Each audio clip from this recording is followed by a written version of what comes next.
Yeah, no, the best thing that ever happens is I'll wake up in the morning, I'll check my own notifications while I'm eating my breakfast, right? And there'll be this whole conversation that'll be happening about me, kind of attacking me, like I'm flattered? Question mark? Yeah, it's like someone will tag their friend and then they'll start laughing about whatever, and it's like It diverts and then it comes back around to, oh no, the real reason we're here is to insult this random internet person. what is happening here? It's like lifting up a rock and all the bugs scurry out. You're like, whoa, that's a lot of bugs, right? And I'm just kind of indifferent to it, and I'll just let it happen. Welcome to the information age. Well, these guys don't get that, like, all of that stuff ends up just being good for me anyway. Of course, yeah. The more, like they might think that it's hurting me because they're insulting me. But the more interaction you get. It's the old no press is bad press kind of thing, right? Like it's the if you're giving me engagement, I don't care how it comes. It can be good or bad, right? But it's always very funny to me when I'll walk in on something like that going on. Do you think it would be worth like trolling them back? I do sometimes. But no, like get like 4 or 5 people to just randomly do the exact same thing to one of their photos at some point in time down the road. I've never done that. Just like, like if they're doing that exact same thing and then you get like... If you waste your time on them, they've won. Yeah, I know, but just no, I don't go there. I'll argue back on the photo because it gets me traction. Yeah. But I don't go out of my way because to me that's almost like, they've won, like you said. Exactly. And also now I'm lowering myself and I'm becoming them. Time. I'm becoming as bad as they are then, right? Yeah, for starters. And where I'm just kind of defending myself / having a good time on my own page. Yep. Right? Not to mention, what if they were some sort of like automated bot thing, just rendering on the internet, trolling people. I like and that. now though. you're wasting your time I think they do replying exist. to bots. Of course they do. Yeah. Like, because like on my TikTok, there's a million of these no picture, and they're all saying the same things, and I'm just like, this is a programmed bot. This isn't even a human that left this message. Yep. It seems like it's a human. Sometimes there's emojis in there and stuff, but it's like if you responded to it, you wouldn't get a reply. What's the point of a bot? I don't understand, you can really. get an app that will go onto Instagram for you and leave a bunch of comments and likes. Yeah, but why would place. Why would you? That's my question. Why would you make a bot that would do the reverse, like go attack random people? But like, what? I guess what you is get this? more attention, more views, But you or don't. stir more But dissent. I'm not paying for these guys, so like, who's paying for them to? Civil attack? revolution, civil war. Well, I always try and think of like, usually it's like, okay, well, if you're gonna do something, you're gonna do it for money, right? That's most people. It's rare that you're in a place of, oh, I'll just do this for Anarchy shits is and the giggles. Yeah, just for shits and giggles. I mean, I guess depending on how you want to look at it.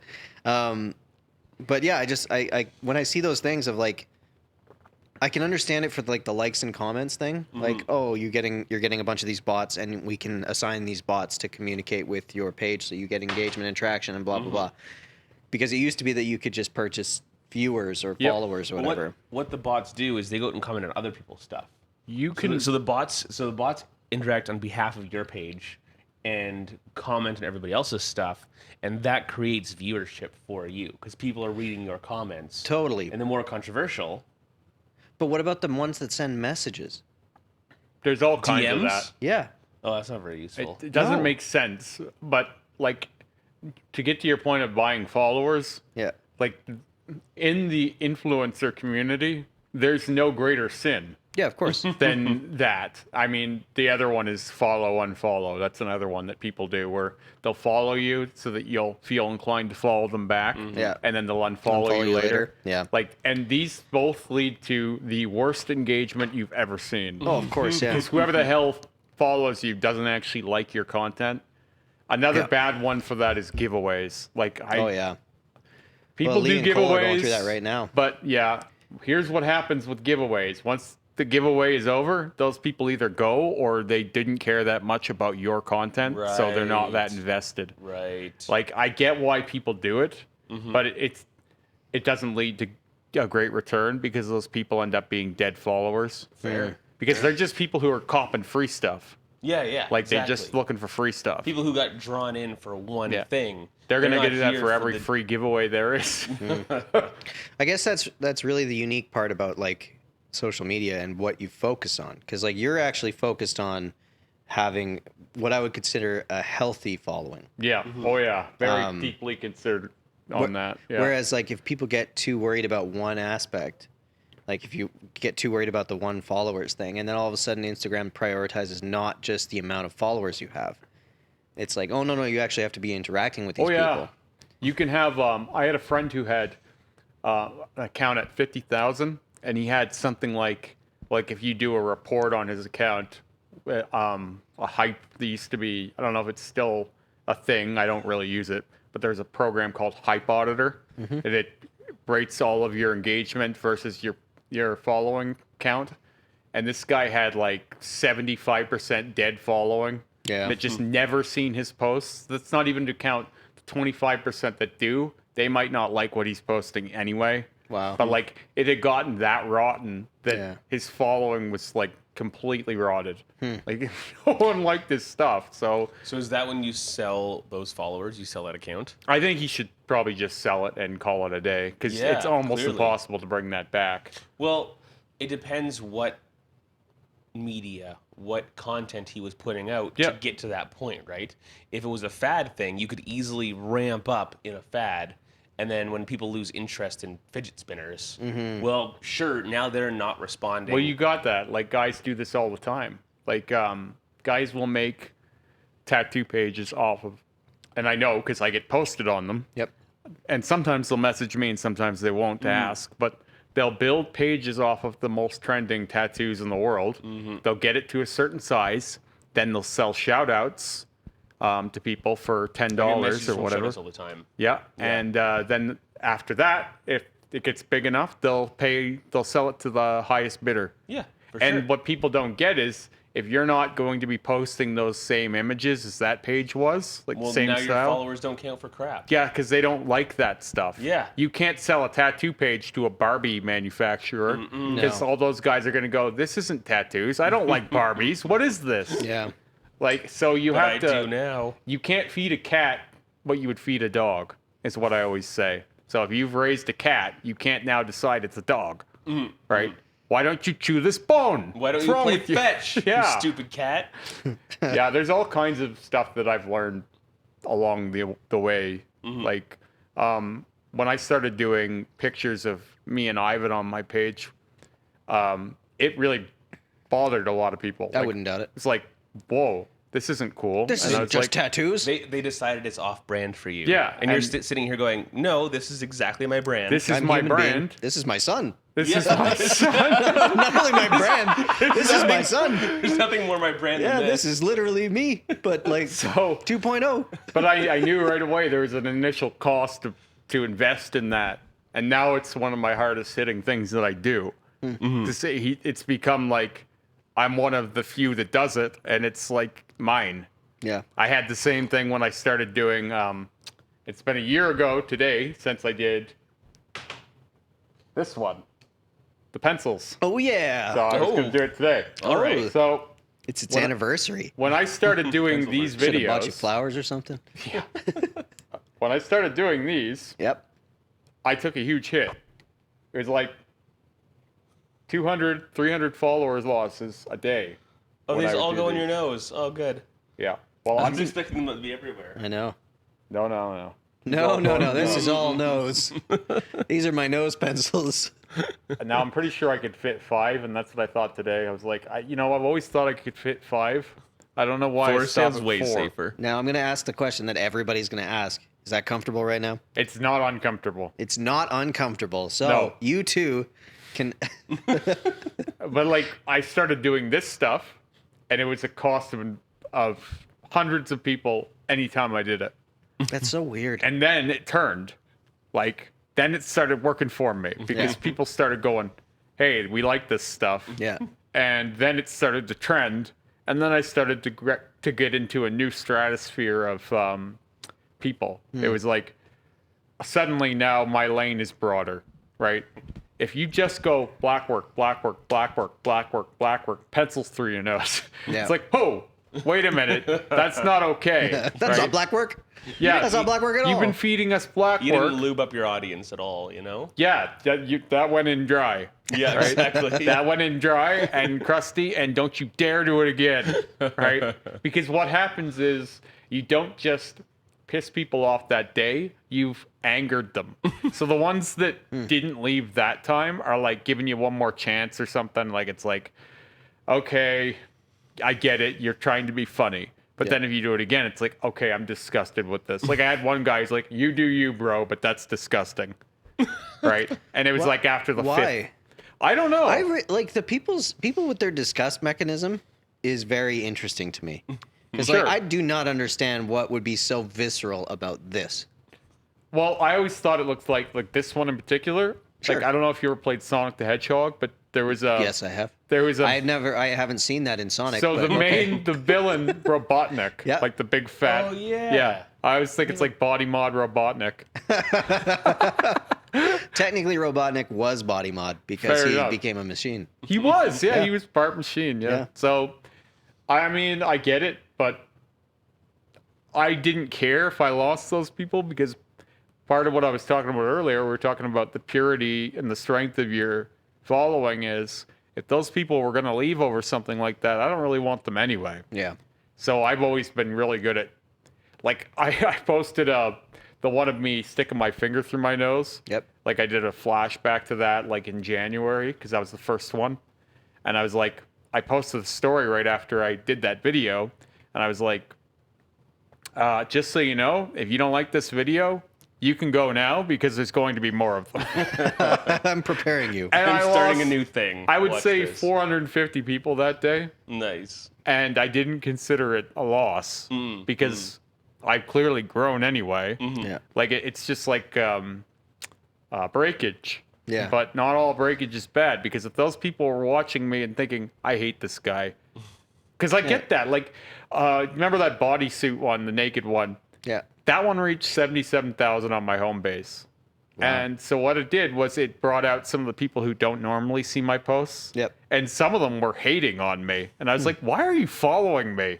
Like, do you follow anything that you hate? No. Do you? I don't. yeah, I do. I don't follow yeah. anything I hate. Yeah. I follow a bunch. Yeah. I follow It's some really stuff good. that I find questionable. I follow some artists right here in this city That's Oh, a different yeah. thing. That's though. different. that are so bad that I might go get a, what's the word for this? An ironic tattoo from them. Hold on a minute. I think I reacted to one of those artists. Yeah, you sure did. Yep. You did. You did Remy reacts, and Yeah. I walked over to Kevin while you're doing your spiel. I'm like, tell him how far away it was. It's Yeah. literally done 4 blocks that way. Yeah, I knew who it was as soon as you said that. I was like, Yeah. oh wait. Yeah, here we go. But Yeah. there's a few. There's a variety within a few blocks of us now. Yeah, I know Like, it's getting worse. a lot of the ones that Yeah, were it's further weird. out have moved in. Like there's a new guy right on They're staff. moving in. Yeah, Yeah. pretty great. The only thing I would say though, if getting back to the liking things, like you do find enjoyment from them though. Oh yeah. even though it's like it's one of those like Well, I'm not going to control them. They're part of a smaller community here. Yeah, yeah. So I'm not going to go control them. I'm not going to make enemies. no, on but I'm just purpose saying most like of the time. I'm saying that you don't technically follow it because it makes you angry. No. You follow it because you get a bit of enjoyment Yeah, I have from that. Well, it makes me feel good. Yeah, for it's- sure. I have it. The ironic follow. I'll I guess, have like yeah. the ironic follow where like I'll follow some smaller influencer type guys like who are trying to be influencer guys, but they're not hitting it. But they'll do absurd things to get traction, and I'm Yeah. laughing. Or like I'll follow some of the Insta hoes, right? And they'll be doing like ridiculous things to try and get traction. Like Yeah. I find that stuff hilarious. I know, I follow a couple of those too. But I'm not like, oh, that's hot. It's more like this is Super not absurd. hot. Where would this happen in real life? Yep. Like Well, this like- is as absurd as this to Yeah, me. exactly. So, because this is my question, because like you see this on a grander scale than we do, but like I kind of am of the mindset that like the rise to fame version of Instagram is gone. Oh, Like yeah. it's so hard if you want to get into one of those roles where you're just like, hey, I'm just a guy selling fit tea or whatever it is, or a gal, and you're going to start from like the hop. So say you're 18 and you've just become able to use these apps because you're not supposed to if you're not 18, which is ironic. Yeah. I don't know. But anyways, so say you're Not on TikTok. Yeah, TikTok's terrifying for that. There's like 8-year-olds on there. Yeah. But like say you're starting on that megalithic rise. Do you think it's even possible to start off from 0 followers and get to a place where you're, say, 500,000 followers organically? With the way that Instagram is set up currently. It just depends. I mean, I'm going If to it tell was you your this. full-time job. No, No, I don't think so either. You can grind your whole life and get nowhere. absolutely nothing. I have a buddy that works harder at it than I do, Yeah. and he got to 7,000, and he lost. They deleted his account, and now he's back at 1,400, and it's all he does. Yeah. Yeah, like I'm seeing it with some artists too. Like there's some artists that are coming on board now trying to get into Instagram to advertise themselves, and they're phenomenal artists, and they cannot get traction at all. Like, and then you get guys that like when they started in the upswing, that's where I can always see like where did they start in Instagram? It's like, are you north of 100,000 followers? Okay, you started before this date. Yeah. You got in when the chronological feed was a thing. Then you got lucky. But what I will say is it is possible, but you have to be well. You have Really to be one of good. a few things. Because like, I'm not going to say that. See, this may sound sexist. I don't mean it to. But if you're a really, really beautiful girl and you have something interesting about you, it's almost a lock. Like, you can do it if you want to. Is it though? I've seen it. If you're interesting too. If you're a little bit interested, if you've got like an interesting look, like say some black work on you or something. But I'm I'm you not can saying literally go take 10,000 artsy pictures followers. somewhere. I'm saying like, okay, 10,000 followers, 20,000 followers, If maybe you even can get 50,000. to- I'm talking 500,000 So followers. if you can get to Fuck. 50,000 followers, and I've said this a million times, you can get as high as you want. It'll come down to your work ethic. Sure. Okay. You'll just have to keep putting the work in. And I can vouch for that because last year, this time, I was 65,000. Yeah. Now I'm 118,000. Yeah. And it's That's damn near double. right now I'm at 1,300 followers a week. That won't hold. That'll go down. That'll fluctuate. Sometimes I'm not gaining anything. But what I'm saying is like it's kind of on my patience and my work ethic now, Right. where I know my pitfalls and I know when I'm trending and when I'm not and all that crap. That'll just keep happening forever as long as I want it to. And where's the stopping point is my patience probably. And sometimes my patience are at their limit. That's fair. Like there's sometimes when it's like it's exhausting to come up with content for the week. I dislike it strongly. I put as little work as I can into my Instagram that still qualifies as like doing something, you know. I try to post any good new stuff. I kind of throw some stories up there, but I'm mostly just recycling old stories. Really just because Stories are tough because it feels like a labor unless you have good stuff. it's all just works and chores. Yeah. Yeah. Well, and really, I'm not trying to sell or brand anything besides, hey, here's some sweet tattoos that I literally put my heart and soul into. Well, you're also trying to show you. That's right. Like that's where like I think Well, a lot not of people really, but but that's where I feel like a lot of people misunderstand things when it comes to social media because I think like well, because I don't want to try to put anything more into that. I'm not interested in engaging personally with this platform. I'm really just trying to showcase art. I just think that like when you're talking about in terms of engagement Yeah. and things like that, if you don't have the human element, I think you're always going to be limited in that respect. Because like I think you see it when you started posting photos of your son. Yeah. It's like when all of a sudden you become a human being a little bit more, the engagement side of things changes. Well, what it does too is it sends a message that you're not as attainable to. Yeah. And that affects the type of people who are interested too. Yeah. And Well, you're missing on a whole demographic of people who are looking for an emotional connection. when you start not just posting your consumption. son and then your wife too, right? And then you're sticking shit through your nose. Like I'm doing this all very consciously aware, and so many people that I know in the community have been skeptical of a lot of the choices I've made, but those guys are much smaller than I am Yeah. because I Like know they're their penises, platform. or- Well, their platform, probably that too. Oh, I imagine, yeah. I mean, like, I think what people really want to see online, deep down these days, is real people. Yeah. Because we don't. It's voyeurism, man. We're seeing less real people than ever now. True. Like, true. and because like we don't go out as much, obviously with COVID. So I'm like, no, I'm gonna stick to my guns, and I'm gonna be the weirdo that has a family and just exists and tries to do a little bit of good and have some fun. You, that's why- you weirdo. That's why could podcasts, you? I think, are such a kind of groundbreaking thing, because it's like you're kind of the.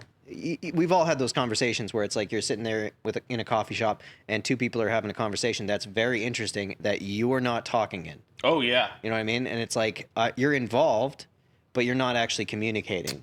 And I I think that's even a circle of people have had that. I've had course. the reverse of it too, though, where like me and a coworker that I used to work with 10 years ago, we used to, because we've always watched podcasts. Yeah. Like we got Alpha Brain back in the day, two of us, because we listened to Rogan like when it was first on. yeah. And we would go in and we would talk about the podcasts, and we would talk about our own weird thoughts, and we were talking about DMT and like all kinds of different things all the time. And the people around us started calling it the Nick and Jeremy Show, right? Like, but not in an affectionate way, because we would talk like we were having a podcast, right? Nonstop our whole shift. We still got stuff done, but we just talk, and like it was always about bigger concepts than work. Like no time was ever spent talking about cooking. You know what I mean? yeah. Like it was That's always probably good. It wasn't about the asparagus. right, exactly. But like people look down on it almost, like where it's like you're not on the ground floor with them because they're struggling with just doing the job half the time. And we're like not even paying attention to the work. We're just having our conversation, right? So this is actually my second podcast. A good buddy and I started really? a podcast some time ago. We don't record this podcast. It's an unrecorded podcast. The best podcasts always are. That's right. They're unrecorded. Hey, Me and my that's buddy true. in the That's shed. why- Way to get meta, bro. I know, right? Yeah, for sure. Drugs. So this podcast is called Not Getting Eaten by Bears, and it's only available in nature.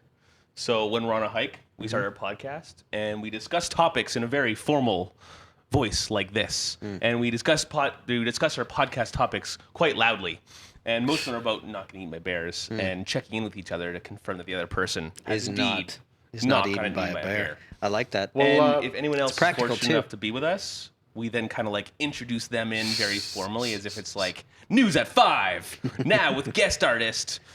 You know, One of I my like this. thoughts Or on guest like speaker. podcasting in general, like when we were talking about, like Lee was saying you should do a podcast forever, right?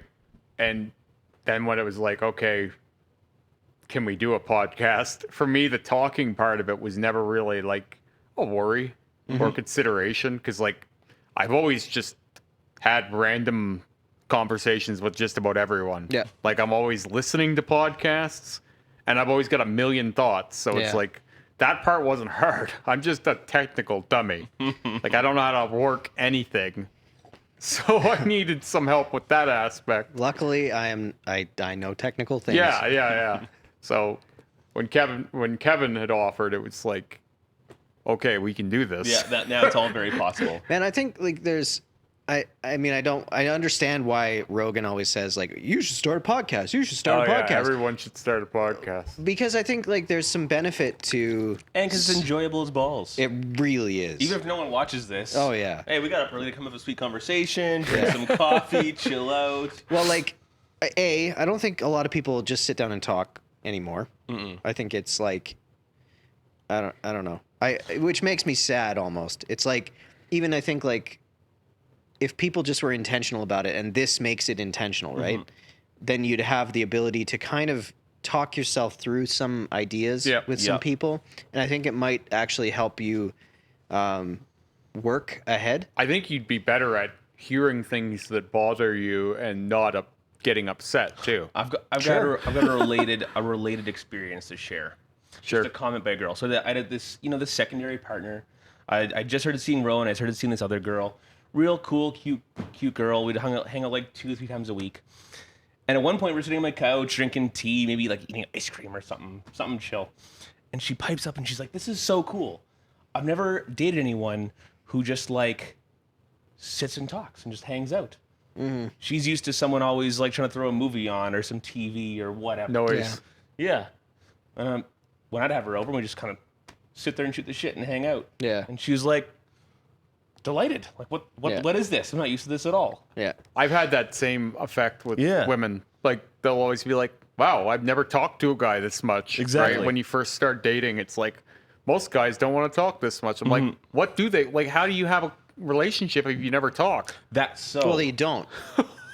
They don't. That's not really a relationship, right? Like, if you're... But that's how a lot of modern relationships work like that. I know. It's Like, scary. Date 1 is come over and watch a movie. Yeah. Date 2 is come over and And watch 2 Netflix movies. and chill. Yeah. That's what I'm saying. Yeah, we spent longer together watching movies. Yeah. And then we had sex at the end. Of course, yeah. Yeah, I mean, like, it really depends what you're looking for, right? Because, like, you have to... A lot of people aren't self-aware enough to realize what they're looking for here. Oh, of course not. Yeah, I think of that course takes like a lot of, for me anyway, that took a lot of train wreck. Well, that's why when someone gets married at 20, we go, what the heck are you thinking? Yeah. Because we understand it takes a little longer than that to hone down what you it value, definitely did for what your me. value system is. I think I thought I knew what I wanted when I was young. Right? Didn't we all? And because I was definitely trying to get married. As I've said before, I've been engaged 4 times. I don't know why. Looking back, I get it. But Different like, rings? yeah. Okay, good. Yeah, I spent a lot of money He's on just rings. swinging with the same ring. I think I just spent- carries it in his pocket. Like, time number 3. Here we go. Probably like $6,000 on wedding rings. Yeah. Or like engagement rings and wedding rings. Yeah. And like I don't really regret any of that, but like I know. when I think back on it, it's It's like you have to go through it anyways. what like It's one of those, like, why would you regret it? yeah, You're well here. people ask all the time, like, you regret any of your tattoos, like that kind of thing. And it's like, no, I enjoy all of it. Yeah. I don't regret any of that. I have 2 regrets in my entire life, and neither of them have to do with body mods. Yeah, good. Yeah. Isn't that the truth? I regret being with one person, like Yeah. the whole relationship. Like Yeah. it's just a giant regret burger. There But, are like, girls but- I look back to, and it's kind of a mess. It was a bad time. It ended poorly. She drove me frickin' nuts. But she still brought a lot of value to my life. Yeah. I'm still not looking back going, oh, I wish I never did. Yeah. No, these are still incredible humans that I fell in love with for a fine reason. That's where, like, I only think, like, if you're not... like, a regret really should only be in the place of, like, I didn't change. Yeah. Like, Oh if yeah, I... as long as you learn something. Yeah, if you didn't learn from whatever the situation was, and that's good or bad, that I could consider a regret. And if there are bad repercussions that last a long time, it's not your job to sit there and regret them. It's your job to accept them and figure out where you go from here. I'll tell you a story about one of the 2 things I regret my entire life. Is I've told you the story about my second fiance, the one that hit me. We got the peace bond, all that. The second time we were together, she left while I was at work. She took a bunch of her stuff and left. Her dad came and picked her up, and they went to Calgary. Yeah. And didn't tell me she was leaving. That's how our second relationship ended. I came home and she was gone. Seems like a kind of a win. I didn't hear from her for about a month. When I got a hold of her, I was trying to get her back at first, like, because I missed her, and I thought maybe there was some chance I could convince her. We lobbed it back and forth for a few weeks. It felt kind of like she was gonna come back, but then at the end of it, she apologized for everything. Like, she apologized for everything in both relationships. Wow. Like, and said, she felt bad for treating me the way she did, and that I deserved someone better than her for me and all that stuff. And all I did was feel offended, and I attacked her on it. Oh no. And I didn't accept the apology. And Oh no. and I realized, like, maybe a day later that was a missed opportunity for me. Especially when she was doing her best to speak her truth. Yeah. From a place of self-reflection and humility, more so than she probably ever showed in your relationship. Oh, I felt like I was being pitied. Like my pride was hurt because I was like, you're pitying me. I don't need your pity. When meanwhile, she was actually apologizing for all she her was cannabis actually bullshit. apologizing. Like this was the most honest apology I've ever been given from a woman that probably didn't have the capacities to love another person. Yeah. I've met girls like that for sure. And, well, she had too much damage, and I feel like it wasn't like a diss to me that she couldn't do it. It was just kind of like, we've done this twice. We're not compatible. Even though there's great love, it doesn't work. I'm so sorry that we've done this. And I lashed out at it. And that was one of the smallest moments in my adult life, was not accepting an extended apology. And it's a crazy thing to say that in my whole life, that's one of the moments that I regret the most, is not accepting an apology. That's exactly what Kevin said. You missed a chance for growth. Yeah, well, and I did grow from it anyways, because you now value it more. But like, that was a lesson that I've learned that I'd never really understood, was that That's right. an apology is really hard to accept from someone that's actually hurt you. Yeah. Like, if someone just bumps into you and goes, oh, I'm sorry, you're like, oh, don't worry Obviously, about it. that's fine. When someone's actually dug you deep and done real harm, and you've done harm to them, and you've hurt, and they apologize to you, it's very hard to accept it. I think too, like, I mean, it is what it is, but like, as men, I don't think we process through things the same way. Like we're not encouraged societally to process through emotions in that same way. That's you know what I mean? called toxic masculinity. Yeah. Well, it is That's and it the isn't. concept, right? But that's the general concept behind it, though. No, like, I'm not talking about. I agree with that. That is. I'm talking about society. So yes, absolutely, it is, but it's not. The way I look at toxic masculinity is, I look at it as like there's two sides to that sword, right? That's right. And there's the toxic masculinity that goes out, and there's the toxic masculinity that comes in. That's right. And it's the societal observation of how you as a man should be. Well, right? the origin of toxic masculinity is, I'm a male. That means I'm supposed to be a man. That means I'm supposed to be to strong. I'm supposed to bottle up this, and this. I'm supposed to be strong. I'm supposed Yeah. to put this on my shoulders and not even think about it. The way that I always the coming in of it all. The way that I always try and explain it to Nicole, like my wife, is that on the Titanic, the men died. Yeah. That's the way that we are brought up, is that like men, we it's have chivalry. We are first to die, and everyone else has more value than us. Which, like, as you know, if you want to talk evolutionarily, I don't hate that idea, though. well, I don't hate it either. That's not necessarily toxic masculinity. That has notes of noble masculinity. Either way, what it is, But masculinity in general cuts both ways. Yes. Masculinity is not toxic. There is toxic masculinity, and there's healthy masculinity. but I'm not referring to it as like, what I'm talking about isn't. Oh like, yeah, 'cause sorry, we I'm going in a different lane, aren't I? A little bit, but it's okay. I'm just talking in terms of things that we place as value on people. Like, men given are in that respect, you can see it as honorable, which again, anything has the ability to be given positive or negative. Yeah, nothing is good or bad. But like, as man, what you're brought up through is that you are the thing that goes to war, right? Yeah. Like, so in terms of your perceived value in the world, it's less than, and a lot of the times, the emotional processing is very individualistic. Like, you're trying to heal yourself. It is a selfish act. And I think a lot of the times we are not valued, like, we are shunned from valuing things that are selfish in that respect. Okay. Because, like, we have this notion of we die first. And so my thought on that is like, okay, men for a long time haven't been able to process things. So then when you're presented with someone that was processing, and she had worked through to a point where she was ready to give you something, you were still here. You know what I mean? You had never given yourself the ability to process in that relationship. The first time we split up, like I said, I had like a consciousness change, right? And then that happened again the second time. Yeah. But like, the funny thing about the first time was it got me to this level, right? Where I definitely introspected better, and I definitely thought a lot more. Yeah. But I became very closed off and negative, bitter, Very, very bitter. Very cold.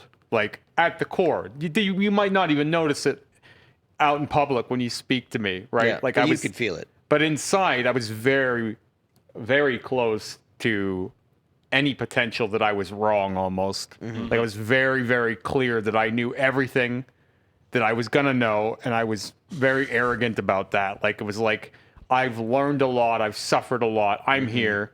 No one's going to show me anything else. And I felt like when I met her the second time in life, her and I were on equal footing there. Like the first time it was like she was up here and I'm here.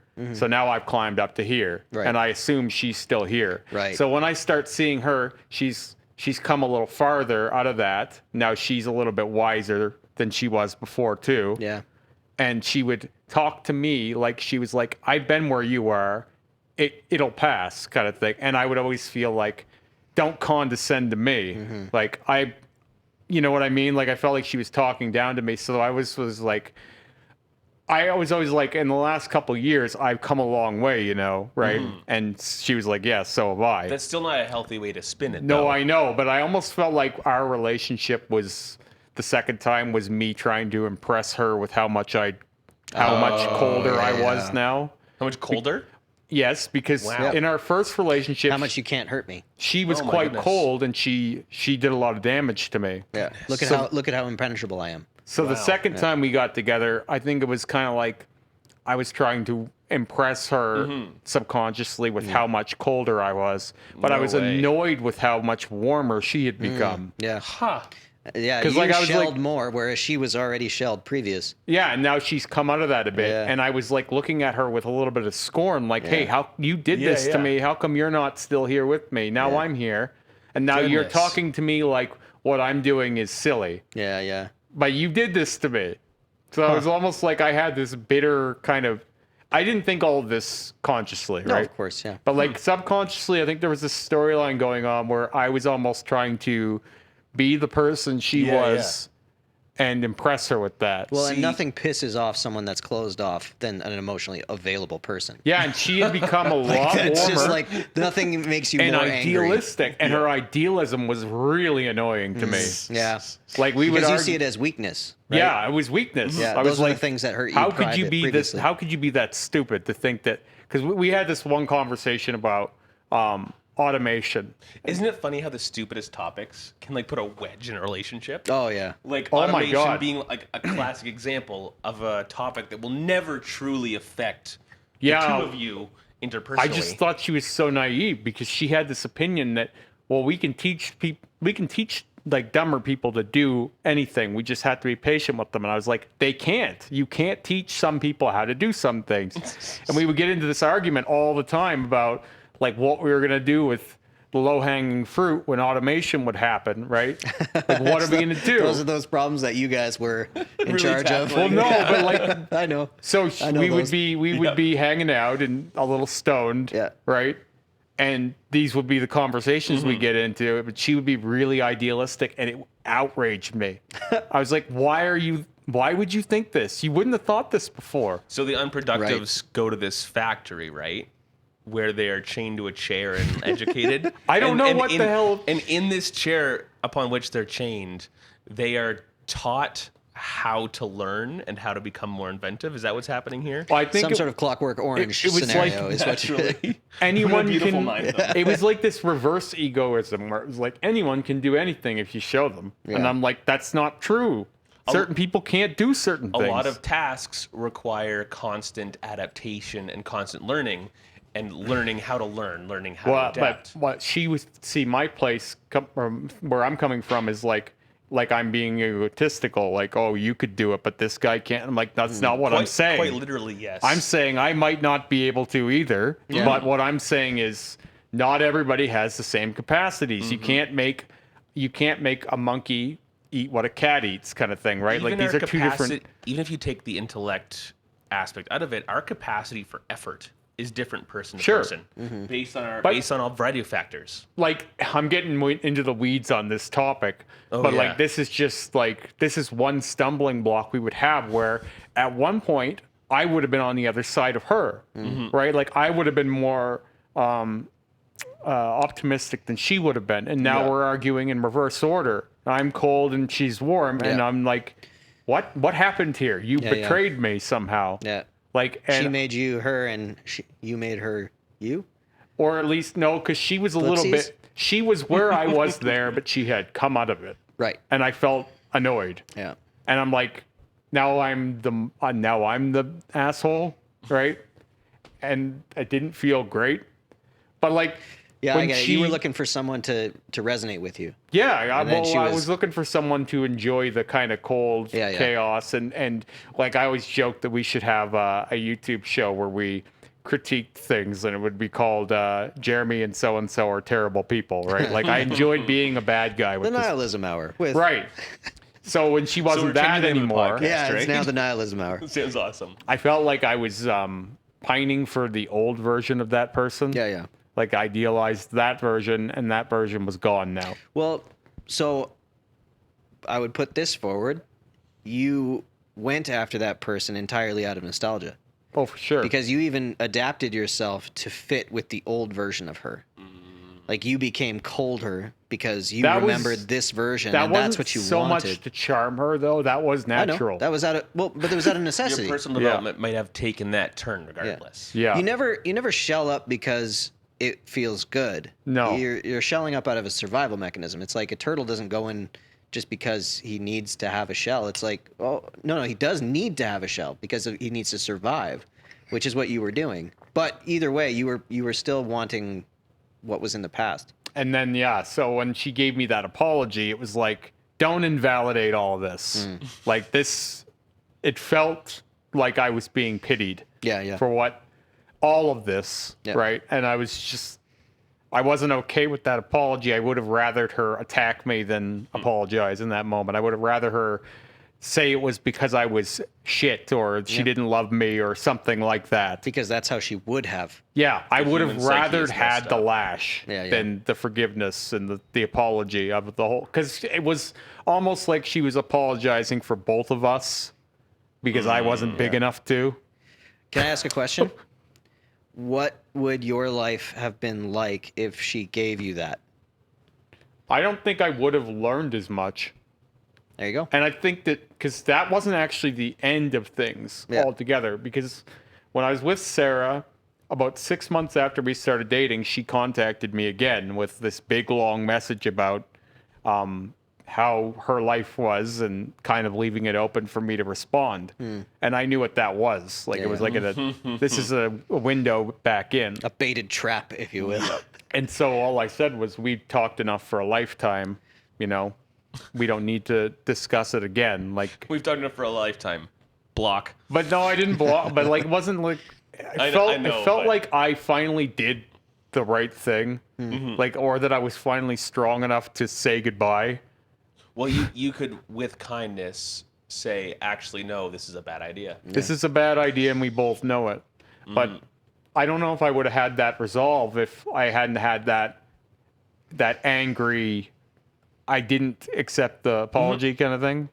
So it's a sordid issue for me where it's like, I regret not accepting the apology, but had that apology not come that way. And knowing how the human psyche works, it's all too possibly that if you hadn't taken those few small steps of personal development, you may well have left Sarah, who turns out to be a healthy, long-term, viable partner, for past trauma. You could have been like, oh, sorry, I have to go back to my old trauma. Very, very easy. Have a good life out there. Comfortable, too. Like, comfortable because that person knows you at your worst and not just accepts it, but even loves you for that reason. Yeah. Right? Like, Well, they love to hate you. Part of our connection was built off of the worst parts of our nature. So it's like, there's nothing too awful you can do. Right? And that's actually a pretty comfortable feeling. Yeah, of course it is. But it's certainly not a healthy one. Well, you should be afraid of losing someone. It's a comfortable feeling to long for it, but once you're actually in it, there's no comfort there. Like that's the thing, is it's your mind's eye, it's your perspective of it that is appealing. Once you're actually in it, you're kind of having a bad time most of the time. Yeah. But at the same time, it's like, it's the same reason that people watch scary movies. it's like you have danger, but from place of safety or something like that. Like your brain likes it for some reason. Right. You know what I mean? It's like there is something to it. Otherwise, if our brain didn't get something from it, we probably wouldn't be. Yeah, though there was definitely some chemical attachment because. Well, it's like you're technically bonding with that person through struggle. Technically. Trauma bonding. Yeah. Yeah. So like that, that's like you're in wartime. That's almost. the term I was going to use, but it sounded too extreme. No, it is trauma. I'm glad you said it. Yeah. The whole thing was like, because our relationship started off that way too. Like it was like we were both broken people who had been through the ringer, and then you get into this a bad start. Like she started by cheating on someone and being with me as the other man. Ah, good and times. I didn't give a crap. Yeah. Right? Yeah. Like it was just like I'm taking what's mine. That was kind of the attitude because I'd been through enough. The red flags that looked green for so long. Right, it was a bad And then start. you look back and like, oh, those flags were red the whole Why time. do I keep getting into accidents? Yeah. But anyway, red lights. Unreal. It's funny is that like Colorblind. once that second relationship finally resolved was once I start really working on my own shit. Right, the second time over, it was like, okay, now that's out of my system. Now I can start doing what I actually want. And that's when now I'm with Sarah and she has a job and she's supportive of all of my interests. And you see the way I've developed over the last few years. I've really been able to get into my own interests. I think when you're with an unhealthy relationship, you can't really pursue what you want because every bit of your energy is going to that unhealthy relationship. Seems like anyway for me, like it sucked every bit of my life away. Of course, goodness.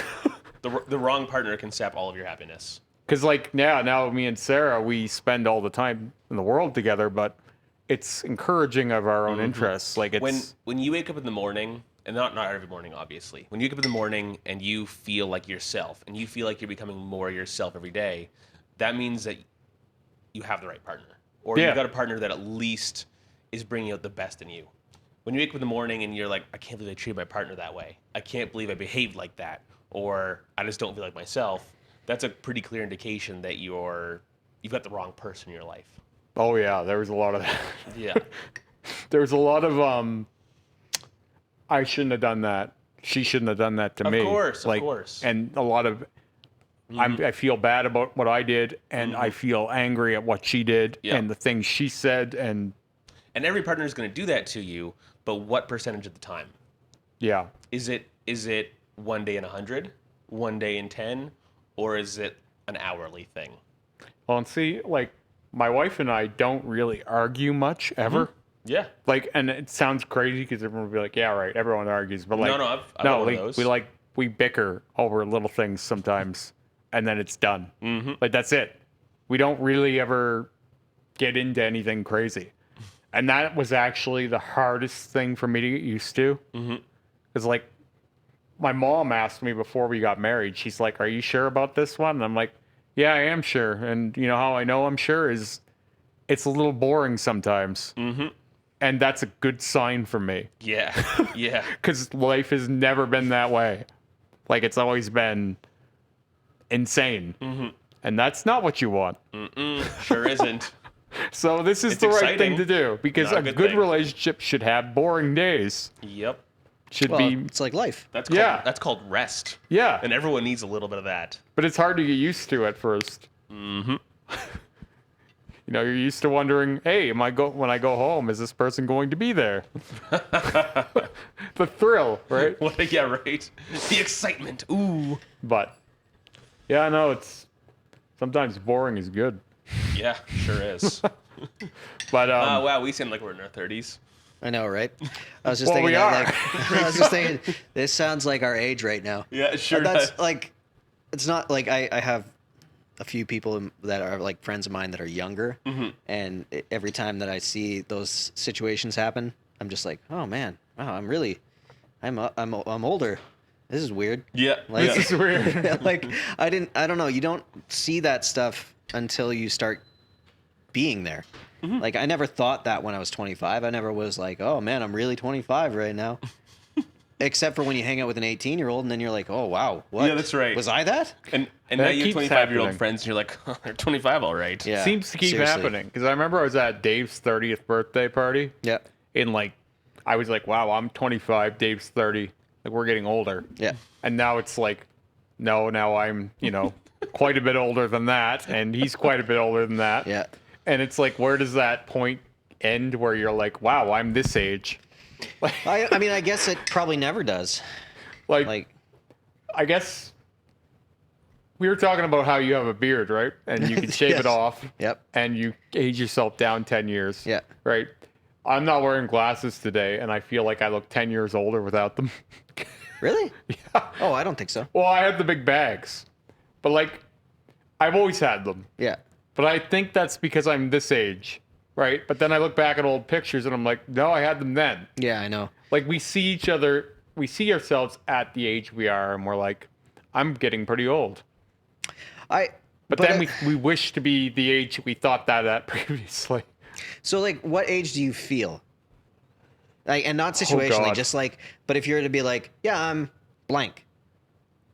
45? Really? So you feel older than I you feel are? older than I am. How? In what respect? Physically? Not physically. Mentally, I feel like I've lived longer than I have. Well, I mean, if you've like, so the turmoil that you've had in your life, you have lived longer. But like, Because like most people don't go through that kind of thing. Like you've had more excitement in your life than most people would have by the time they're 45. it doesn't feel like I should have as much of life left. And Right. I've said that to people before, and they're like, sounds like you're suicidal or something. Like, no, it's not that. It's just, Yeah. it seems preposterous that I could have, say, 50, 60 more years like the first 32 I've had. Yeah. And if that's going to be the case, I don't really want it. Like, I don't really want another 60 years of what Yeah. this has been. That's fair. Like, I understand. If you're going to tell me you're going to take the last 32 years and you're going to make 60 more years at that same pace, Yeah, that'd be exhausting. I'm done. Yeah, yeah. Like, I won't go forward. Like, I will go, I'll be done now. Well, Check I think me that's out. that's part of the nice thing about how life arcs. You know what I mean? Because like everything is so, because you don't have perspective until you're into it. So it's like you look back and you go, man, that was crazy. But the ability to look back, you didn't have when it was crazy, No. right? So like when you're 15 or whatever, like you're not looking back at like, oh man, it was weird when it was 8.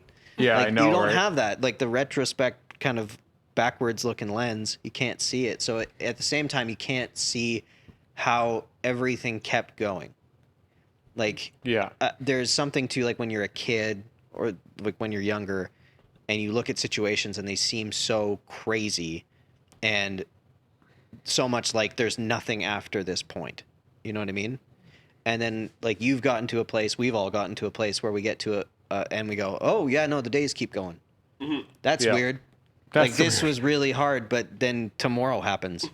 And then you're like still here. Well, I'm always like, Some people hit their 30s, and it goes very differently from that. Some Yeah. people hit their 30s, and they go extra manic. Yeah. midlife crises or whatever. I always have it where like people will be upset when their 85-year-old grandparent dies. Yeah. Right? And I'm like, I'm not upset for you, and you No. shouldn't be that upset. No. Well, like This my- person had a full life, Yep. and they might even want it to be done now.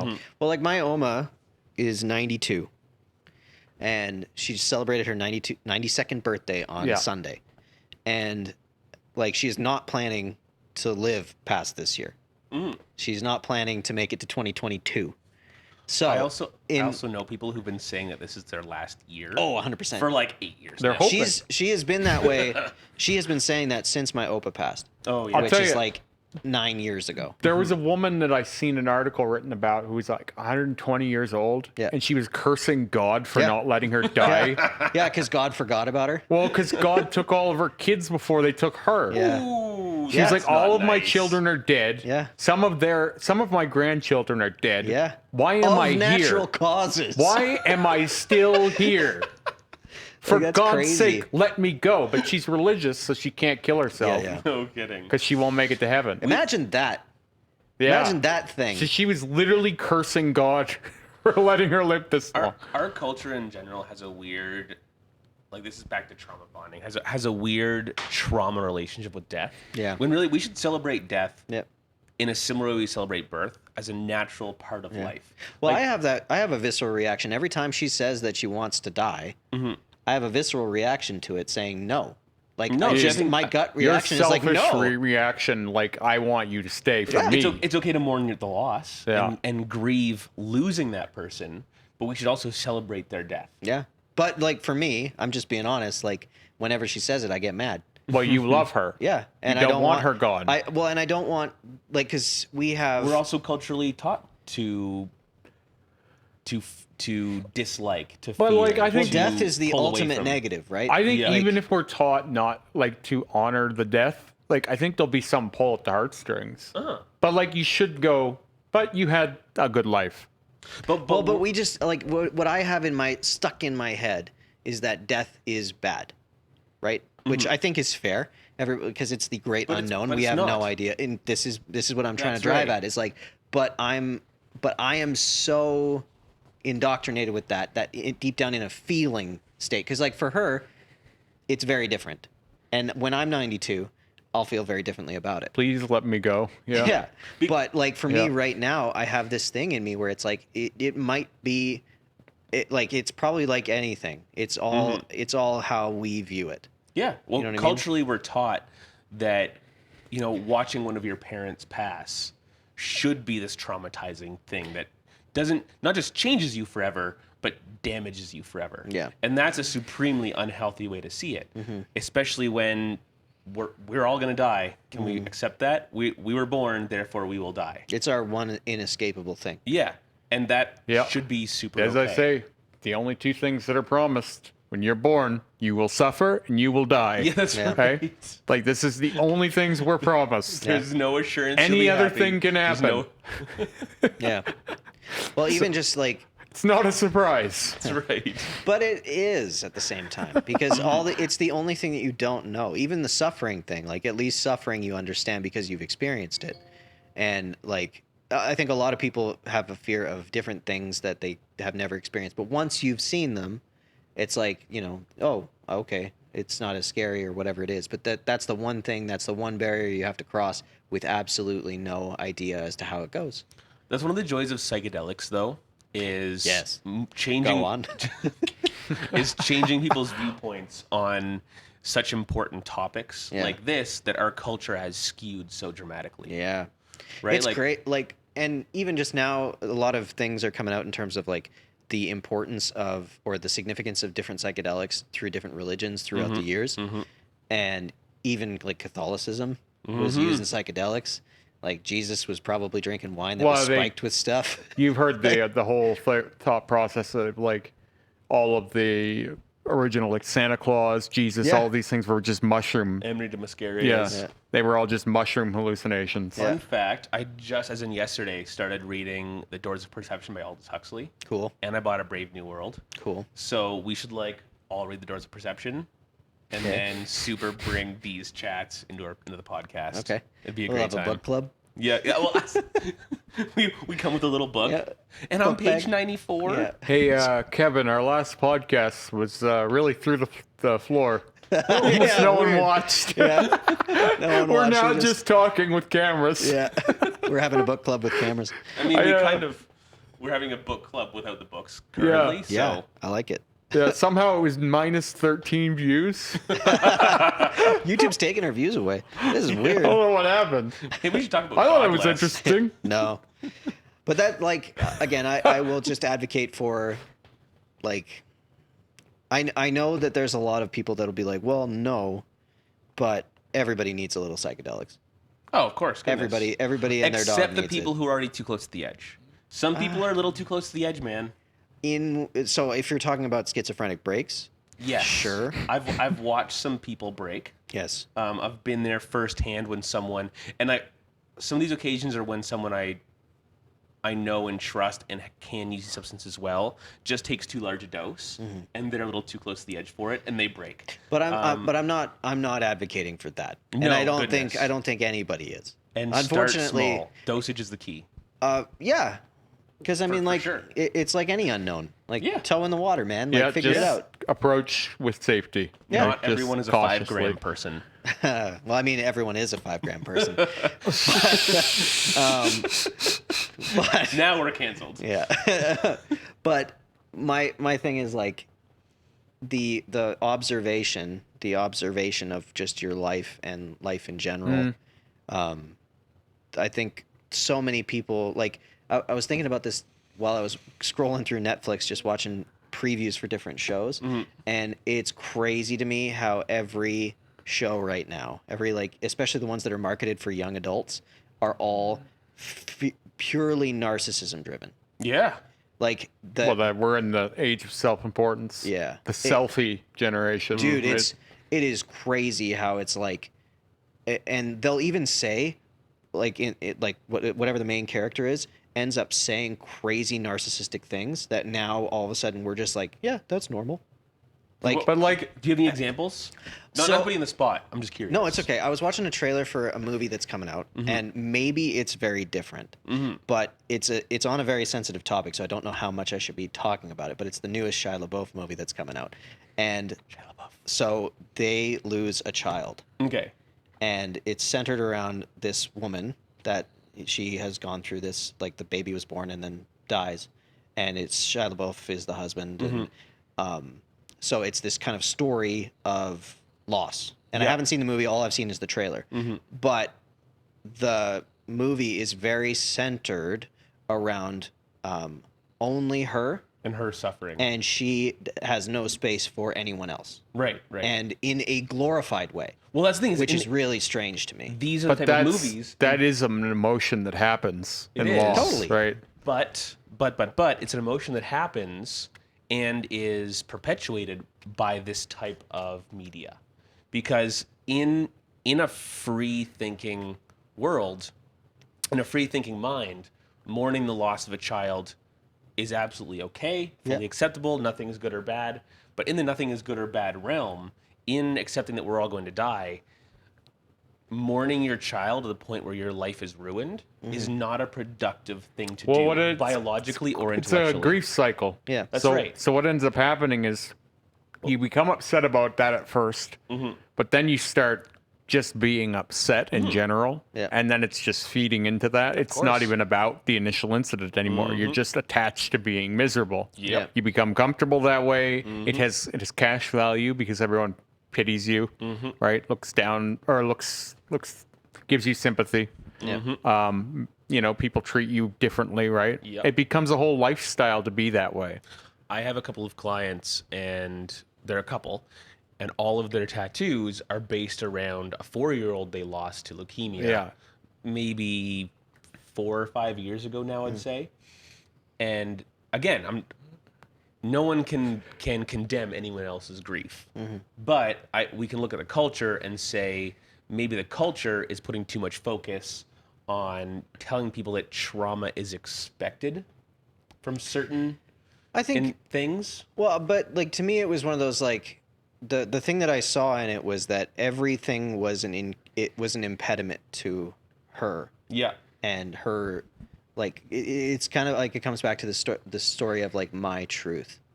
It's like it was like this everyone else's emotions around it, like because I tend to want to try and value empathy because empathy is like you know what I mean. Like I think we as humans should be more empathetic to one another. Absolutely. And what I saw in that, and maybe it is just to show that like this is something that can happen in grief. Like you just lose sight of the whole world around you.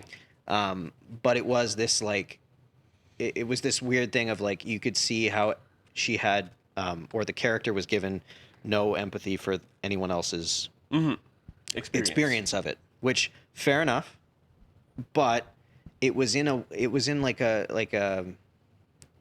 portrayed a little bit more like that's the way it should be. Yes. You know what I mean? It wasn't exactly doing how it I like feel. she was ill. It was doing it like she was a hero or something, right? Yeah, Right. and it was like she's gonna have to come through their bullshit. So this is exactly the cultural thing I'm That's talking what about. and that's what like where really was. it's okay to be traumatized. Yeah. It's okay to feel that way, but don't feel as though you should be. Like, I've had this with various partners where they'll the think expectation. they'll. I don't want to get too exact or too personal. I've had it before where someone very close to me has someone very close to them who has some addiction problems. And now these aren't like, it's not street person level addiction problems, but still addiction problems to hard drugs.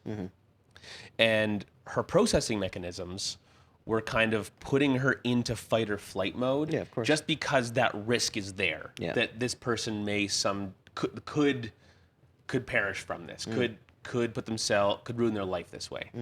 And she was sitting there kind of rolling around in this trauma, as it were, when that's not a productive thing to do. Because yes, this could happen, but when that does happen, you don't have to be traumatized. You don't have to suffer that way. And suffering before it happens... Anxiety over what could happen, right? That's right. And being anxious before it happens is kind of what the media tells you, the media we consume kind of tells us we should be doing, when really getting too concerned with possible outcomes isn't super productive all the time. Yes and no. I think I agree with you entirely about the glorification and how everything is portrayed. Yeah. Because our portrayal of these things is trying to give, it's trying to put a view on the feeling. That's right. Like, because when you're feeling that thing, it's overwhelming. It's all encompassing. Absolutely. It's world ending. You know what I mean? Like it's all in. It's just that is what you see and that's what you feel. And a lot of what we're trying to showcase is that. It's kind of like when this COVID thing started. What was the main slogan? It's okay to not be okay. Yeah, right. I remember that. Right. It was like, yeah, of course it is. Which is a great statement. Yes, it absolutely is. We should tell people that. It is also glorifying the idea. It also encourages bad mental health. I've had that word. In a weird way. It's one of those things that like, so when you described that they gave you the diagnosis of bipolar. Yeah. This idea of titling and prescribing and this box fitting that we end up doing. A lot of that people end up using to define themselves.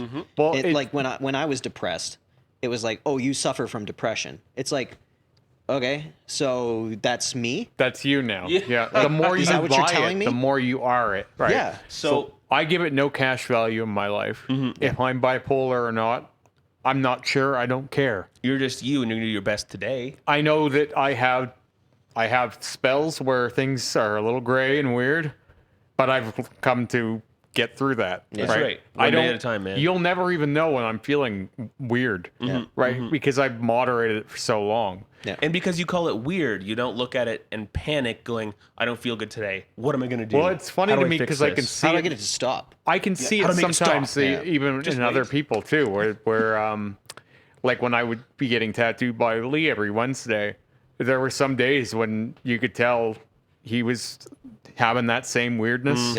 And I could totally respect that, right? Because I can see what's happening there. Yeah. I'm like, yeah, I've been there.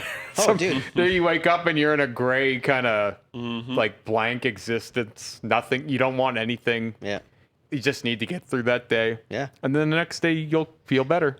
Well, and like, so, but this is where I don't want the language ever to be that those things are not to be talked about or not to be broached. Because even in what I said about that, like it's okay to not be okay. Like I don't want it to seem as though that type of language is ever what we need to do is make it like it's okay to be that way, but also that's not everything. Well, what my thing would be is like it's okay to not be okay, and that can stop. Like you can get out of that. You know what I mean? Like because my worry is that like when you start focusing on the idea of like this is who you are, it's like you resign yourself to this is what it is for always. And like it's okay to not be okay, and it's going to get like the promise of it getting better isn't there either. That's right. But there is possibility, and the possibilities are X, Y, Z. There's any number of them. I see this corrosive language online of like, I seen it just the other day. Just smile. Smiling is scientifically proven to make you happier. It does help. I'm like, okay, but just smiling isn't going to fix everything either. No. Like, we need to just be like, okay, people aren't perfect, but it's okay to not be perfect. You'll be better tomorrow, kind of thing. Like, you won't be miserable all the time. Just do the right things. But misery today. is okay.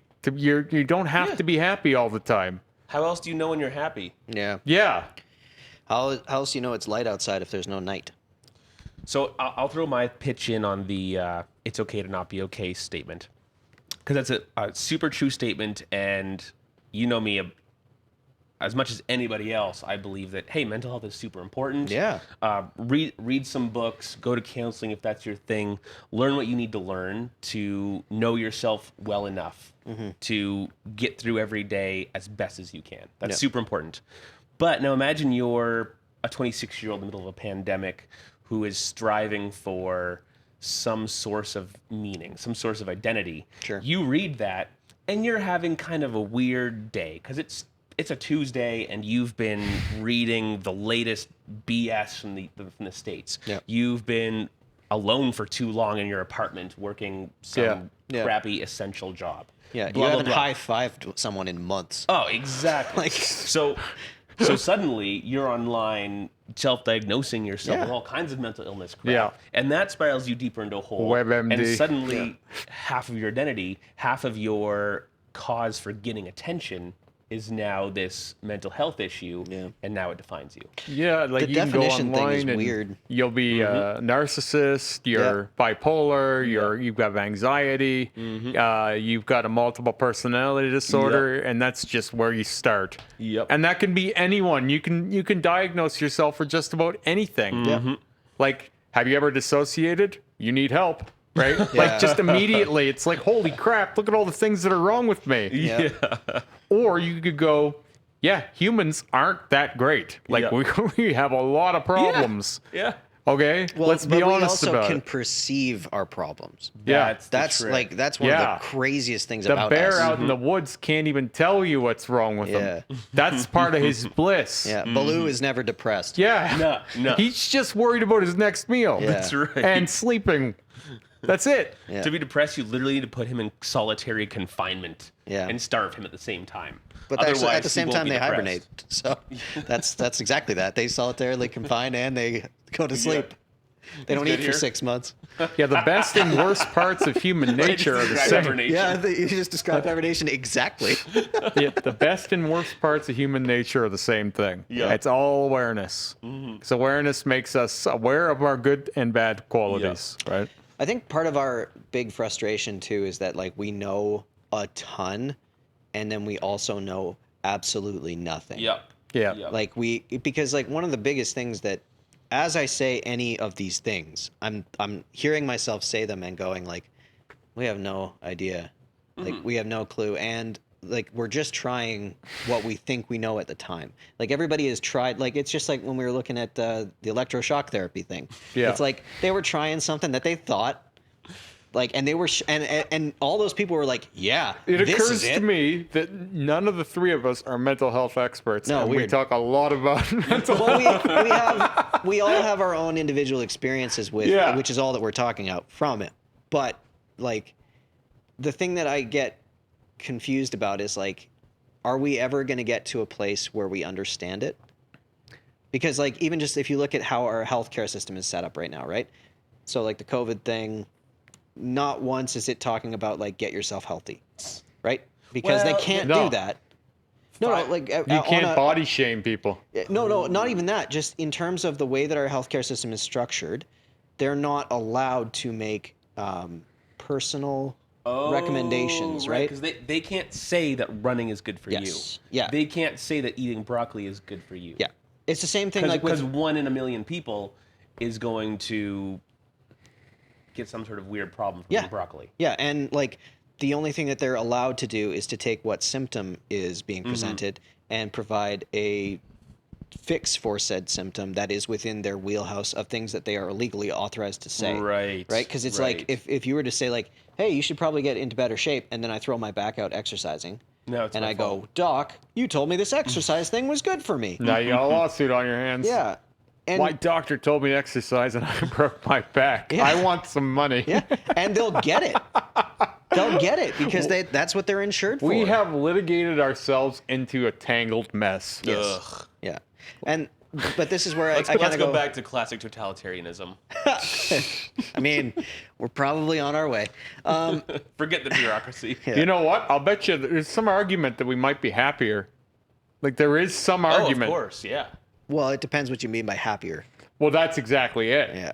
Depends on what you mean by happier. Yeah. Because things would be a lot simpler. Yep. Easier to understand. Mm-hmm. That being said, you wouldn't have guys like me, Yep. right?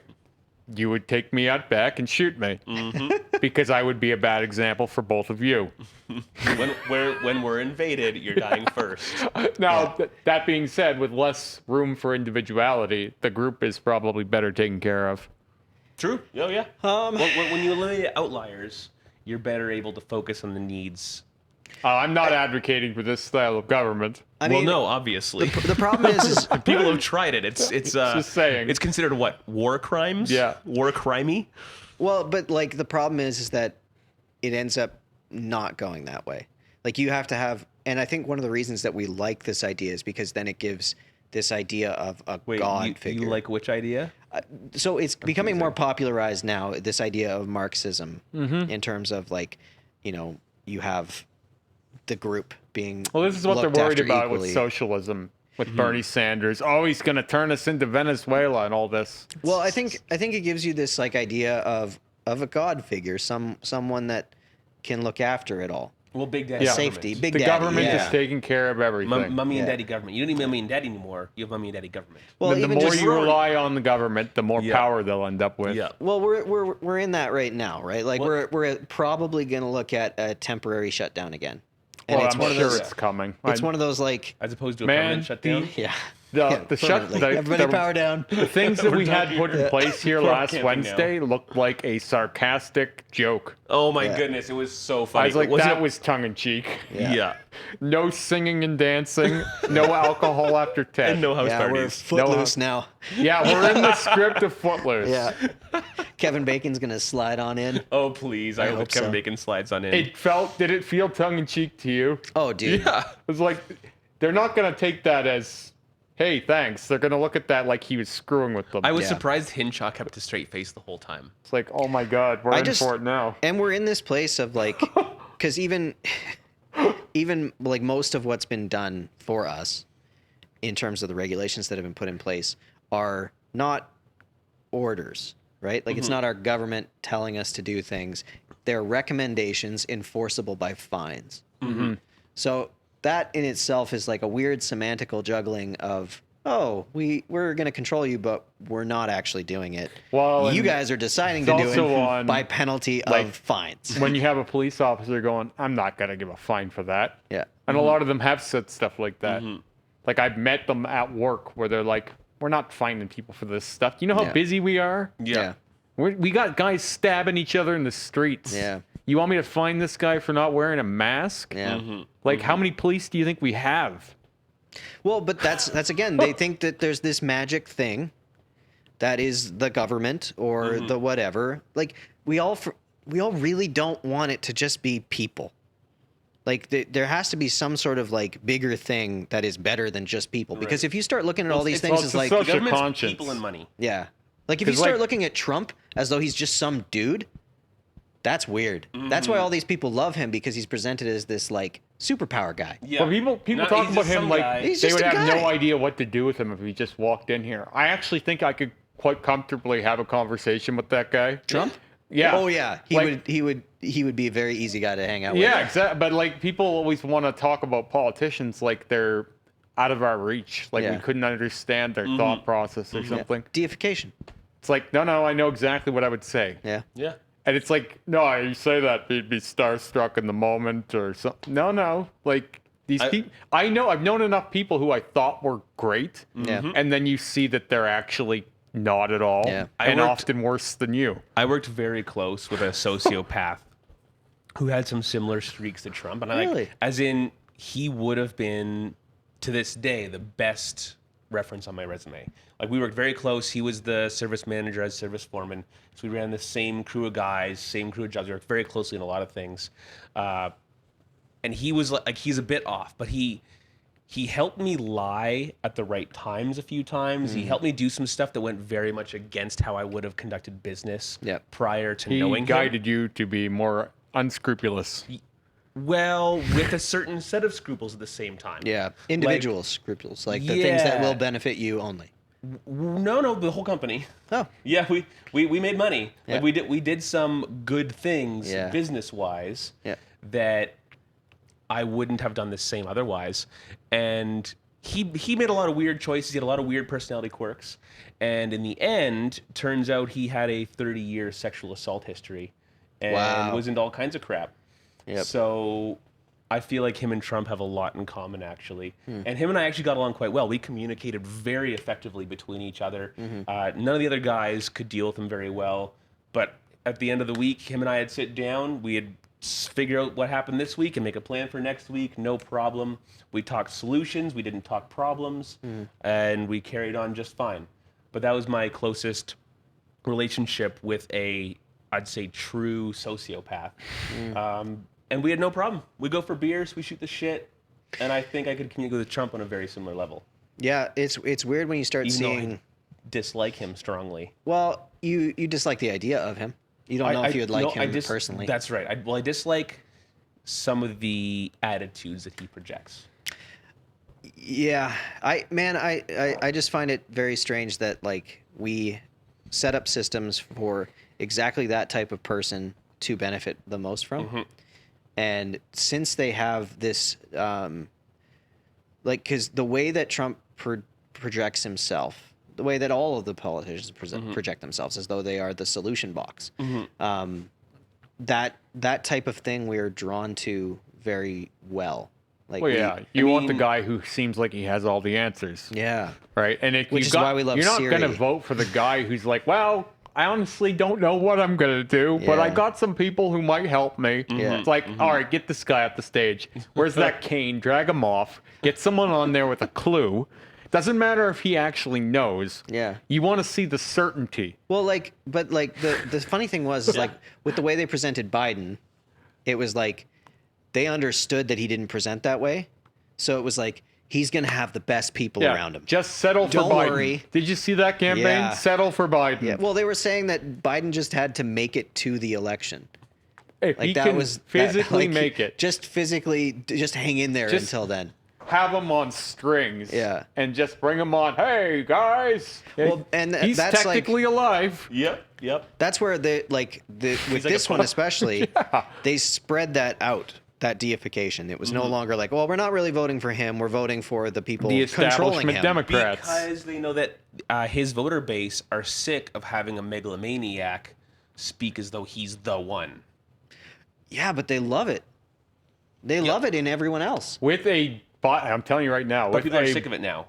But we're with a Biden White House. Think about every celebrity thing that's ever happened leading up to this, where it's like you get these celebrities telling you the moral thing that you're supposed to go and do. Like, we do this shit everywhere. With Biden in the White House? Because we consume different media too. But okay, so like, I mean, I see it satirized mostly. Yeah. But like when we take people that are in positions that are unique. And we give them superpowers, whether or not we understand that we're doing it or not. But the way that the left does it is it does it with people that are presenting morality. And it doesn't matter if that morality gets used for terrible things later, but it's like, it's like the Democrats seem to go on the side of morality, and the conservatives seem to go on the side of responsibility. And liberty a little bit, too. Yeah, liberty. Like, don't tell me what to do. And, like, this action that is celebrated amongst that left-leaning community repulses that other community, and vice versa. It's weird. It's really weird to watch. Well, it's gone from what those wings are actually representing to how we feel about them. Can we make fun of the right for just 1 second here? Oh, 100%. I just want to take one quick crack at it. Yeah, because I hate it. I love that. I mean, I like the right. I'm not gonna get to that now. I don't like. I feel like I'm programmed to be super on the right, but the way our government works, I'm super on the left. So I love how on the right, it's full capitalism. It's full every man for himself. It's full entrepreneurship, but also give me back my job. Yeah. Well, I like that. That's so ironic and contradictory. You're gonna get those contradictions for any single issue. Yeah, give me a job, but every man for himself. Well, like go make your own way. One of the ironic things between them was like the Democratic Party was like the pro-choice, pro-life argument, and then the Republican side was like the pro-death penalty, anti-death penalty. It's like one side wants people to die, one side wants people to die, but we're picking which end of the spectrum we're doing. Well, yeah, different flavors of death. Yeah, but it's weird how you have the same argument by two different leaning people, and just simply because it's against two different sides of yourself. And for the liberty of the choice. Pro-death on the either. Right. But I will say, like... I'm pro everything. I find myself a little bit on both sides of the issue where, like... And the older I get, obviously, the more right-wing leaning I seem to become. It's when you pay taxes. But, I mean, I still feel very left-wing because when it comes to choice, when it comes to, like, gay marriage, obviously, any transgender rights, any personal social expression, issues. all the social issues, I am firmly in the left wing. But when it comes to fiscal issues, like, I don't think that everything should be supported financially. Like, I don't think I should be paying for your abortion. I don't think I should be paying for your... You're going to pay for my abortion. I don't think that I should be paying for your It's way too late to abort Kevin, bro. I don't think you should be paying for my tattoos, abortion. right? You shouldn't be paying for my piercings. No. You shouldn't be paying for anyone's personal... But, in contradiction, when our UCB government comes in and tries to cut AISH, which is the only support that long-term disabled folks get. For example, if you're born deaf and a little bit slower on the mental scale, you may not be able to enter the workforce. Sure, I'm not in favor of cutting any of that. No, obviously. I'm just saying I like to support the people who can't work. Fine. Of course. See, this is so. What I would argue is like I think the reality is most people don't think that there should be limitations socially. But where does it end? What limitations? Well, okay, so like I understand that there's lots of different areas that put them into the sphere of the government, but a lot of personal choice, a lot of people don't feel comfortable dictating that to one another. So it's like gay marriage was a good example of this because like gay marriage was about gay rights. It was about the rights of the spouse, which that is a governmental institution. That's what they've put into place. That's they've structured this whole thing, and nobody was really wanting to like. That's where the government had to put itself into, but that's not something that like a government shouldn't be telling you who or what or how you are or how you live your life. But that is a government institution of marriage that they had to insert themselves in. But it's not a good government thing. You know what I mean? Like what is, though? Because what we see it as a social issue, because it is. Yeah. But what they're talking about and what needed to be addressed, and thankfully it was the institutional side of things, which is like the government set up this way of equitable like and rights and as a marriage and things like that, and all of a sudden they drew the boundaries as to what that was, so they need to make those boundaries broader. But in terms of a society, that makes no sense for a government to do anything yay or nay to that, which I think is one of the weirdest parts about the way that our government operates, is that inserting itself into social issues, unless they've accidentally done it, social issues like how society operates is society driven. Like the gay marriage issue was one of those, like they needed to catch up. Society was already past that. Like Canada had gay marriage since 2005. And they had it in the States at 2016, and it was like, guys, I think we were all too late, to be honest with you. I 100%. I cannot believe that we ever really cared. Oh, dude, it especially makes no when you sense. consider how much more money you get from couples that are married. Yep. For taxes. I know, for example, when Sarah and I got married, we're paying more now than we were before. Well, of course, because you're a dual income household. You got to chip so away at that. So you would think they would have been trying to force that in much earlier. And like, so, but these are those things where it's like society was the thing that was changing, and we have a government institution that had to catch up to society, right? Which that, I mean, it is what it is. That, like, as long as religions seem to be trying to insert themselves into the way governments run, that's the things that create the social boundaries. Here's where I get like weird on this issue is like people want help for certain things they feel like they need, right? So like if you feel you are gay, you know you're gay, you want to get married. Okay, that's great. If you feel you are a woman, but you've been born a man, we'll help you become a woman, and we have to be okay with that, right? Fair enough. Sorry, in what respect are you talking about? So what I'm talking about is if you want to be, if you want to get a sex change, Yeah. there are programs that will help you pay for that now. Yeah. And those are taxpayer funded, from what I understand. Now, I'm a little bit sketchy on how much free will we have in general. So if you were born Less free will. if you were born to be a woman but you're a man and it's how you've always felt and that's who you really are. Yep. I'm not saying that doesn't happen. That's Yeah, not of where course. I'm going with this. Say I have a lifelong pursuit of tattoos, right? And I just keep getting tattooed all the time. Maybe I always felt like I needed to be tattooed. How biological is that, right? Like, What if I had a lifelong desire to get an education? sure, like you can keep going. You can take this like any that. different way you want. But that's what I'm talking about in terms of like, it's difficult when all of a sudden the government gets inserted into social discussions. This is where I'm saying, like, how much stuff should we pay for, and then where do you draw the line? Because, like, you can't look at me and go, "Oh, he just likes this. He just keeps doing it," you know, and just assume that it's got nothing to do with my inner workings. It's just something that I'm choosing to do over and over. Oh, Oh, it's you know just what some I'd like to hobby. do? I'd like to get a tattoo today. It's not just some trajectory that I'm on. Well, you're, So at one point, should it be tax funded if this is something I was going to do anyway? this is what I'm trying to say is like you're getting into the realm that I think makes it very difficult. And when you start calling it socialism or democratic socialism, what that infers is that societally, the government makes decisions in terms of things. And that's a difficult thing because then all of a sudden it's like it's coming from a place of compassion, which I think is important. But it's inserting itself into areas that I don't know if government is best suited for.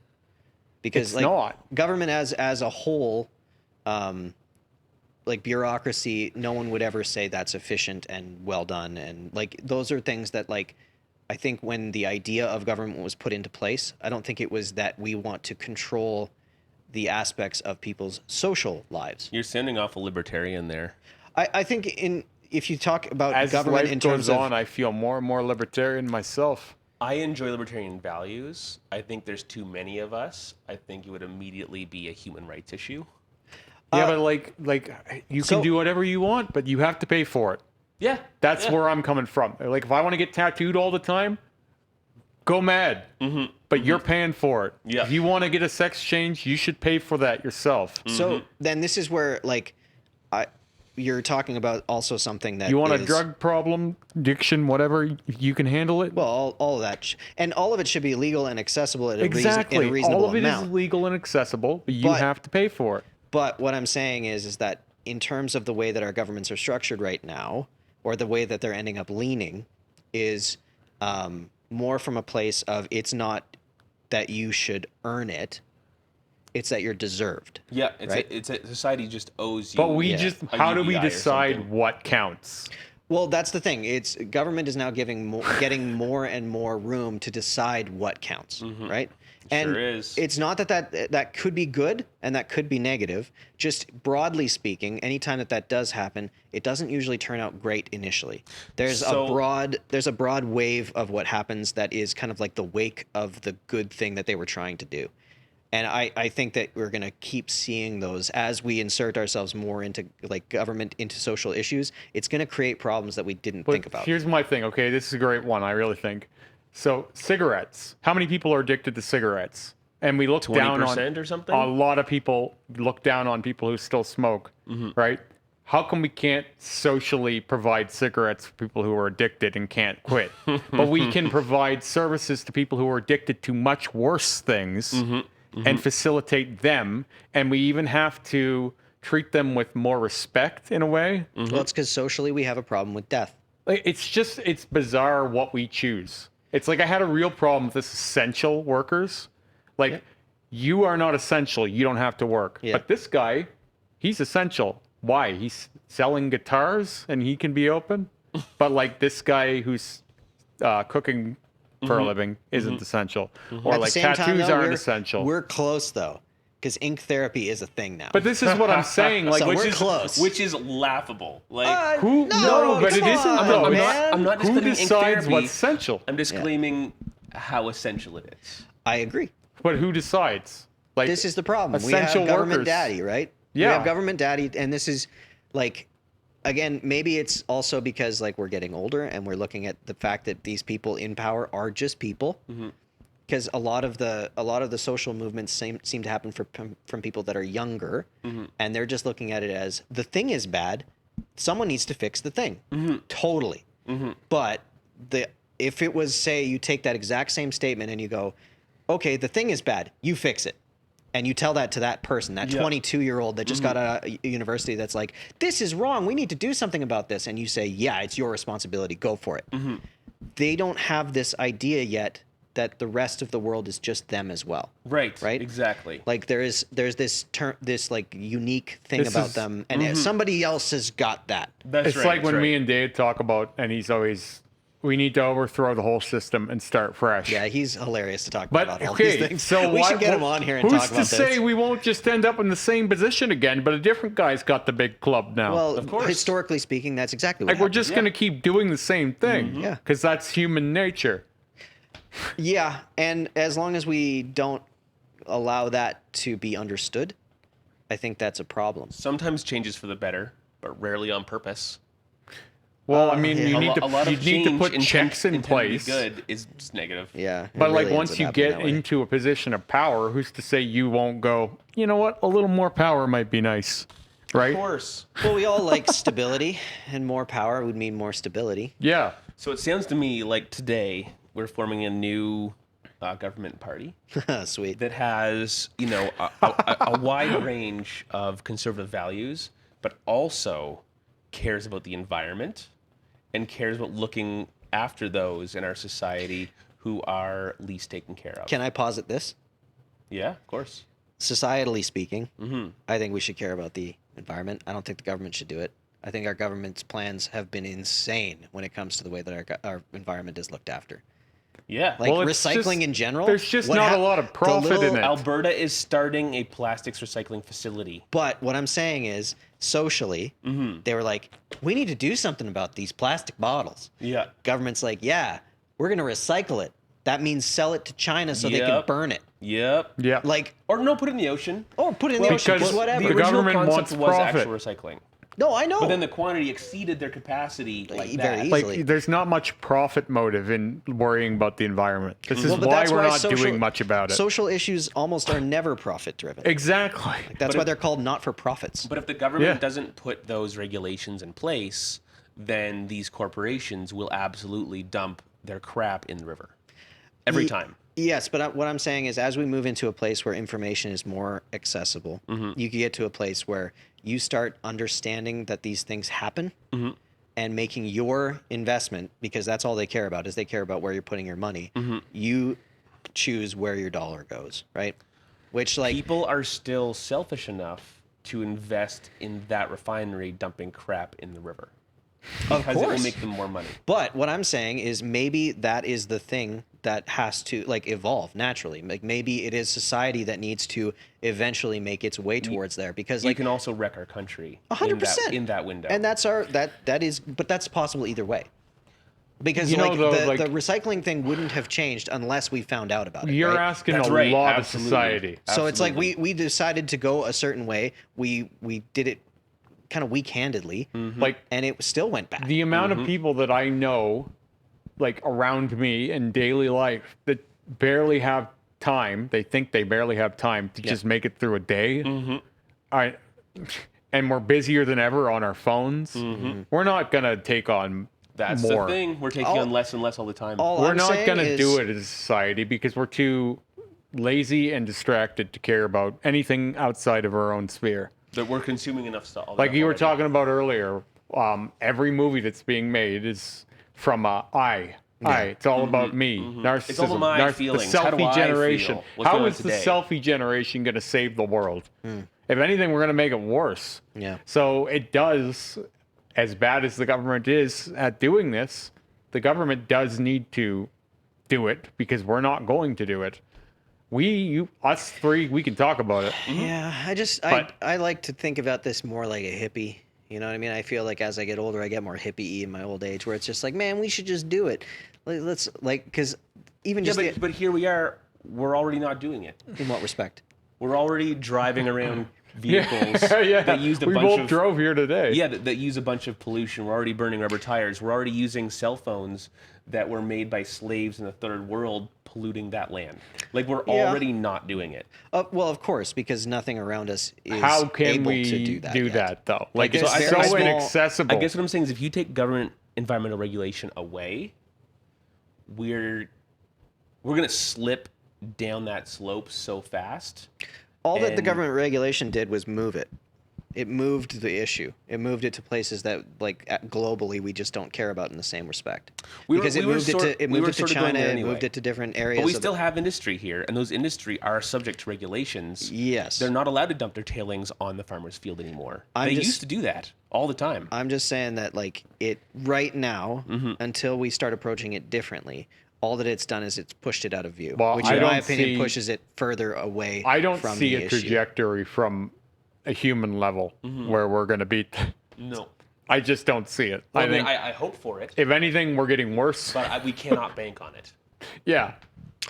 Yeah, I don't know. I tend to lean nihilistic because of just the way that we are presented. Like, Yeah, it's like very the easy to evidence be. of what has happened. We with are us. in the fall of Rome. And like I say, we've been there for a while, but I don't know where it ends. I mean, it doesn't end. Like everything. Like we're moves. so decadent now. Yeah. It ends when we die. Like I look at the Everybody else. UFC as like the Roman Colosseum, Yeah, the gladiators, gladiators, right? yeah. But like I just When we're think paying like how someone long millions is of that dollars to sustainable? punch each other. How long do we sustain this edge of the world? Mm-hmm. Like do we just keep going and do we ever fall off? Well, I mean, our system is constant growth. Mm-hmm. That is like we would have to change systematically because the way that the economy works currently, in terms of like spending, is the only thing that keeps it afloat. Yep. Because now what I'm talking about of being like conscious of things, that would mean that would mean you buy things because you need them, not because you want them. That's the and trick. that means our entire economy collapses. Yep. So ironically, me preaching this idea of like, man, you should just go more utilitarian and minimalistic, and or like buy a bottle and fill it with water. Don't get plastic water bottles. I was going to say the exact same thing. Like, let's start by something really basic. The soccer moms who are busy not even thinking about it. Yeah. Stop with the plastic bottles. We live in the first world where drinking water You're going to get a comes out certain the amount of tap. those soccer Have you moms. seen They will Paris, drink though? 2 bottles just to spite you, though. Absolutely. Have you seen what Paris is doing for water though? No. Water is free in Paris. Okay. Bottled water is free in Paris. Oh, no. Because they have glass containers that you can purchase and free filling stations everywhere. And you can get carbonated or non-carbonated, and it is top shelf water. And it is free for everyone. Have I pitched my glass container solution on this podcast yet? No, but I No. believe Paris is I think doing I've told it. you about it. Yeah, Paris started it. So my glass container solution. Yes. Now, of course, plastic waste being a primary concern, and I've considered like starting a Facebook page for this or something. I don't know how you get a ball rolling on something like this, which I'm obviously never going to do myself. People Don't do Like, Facebook. how do you, well, I don't know. Well, that's what I'm saying. You and 2 of your closest friends. How do you? None of my friends are on there anymore. And 600,000 bots. Yeah. How do you get the ball rolling on something that's simply an idea, right? Well, you put it into practice. Well, I guess I'll tell you the idea first. So imagine, and this is again, this is one of those idealistic bullshit things. Imagine a perfect world where instead of everything coming in this plastic bag, this box, bag, etc., what if all manufacturers producing non-perishable items and perishable items as well, like I'm talking meat products, milk products, dry food on shelves.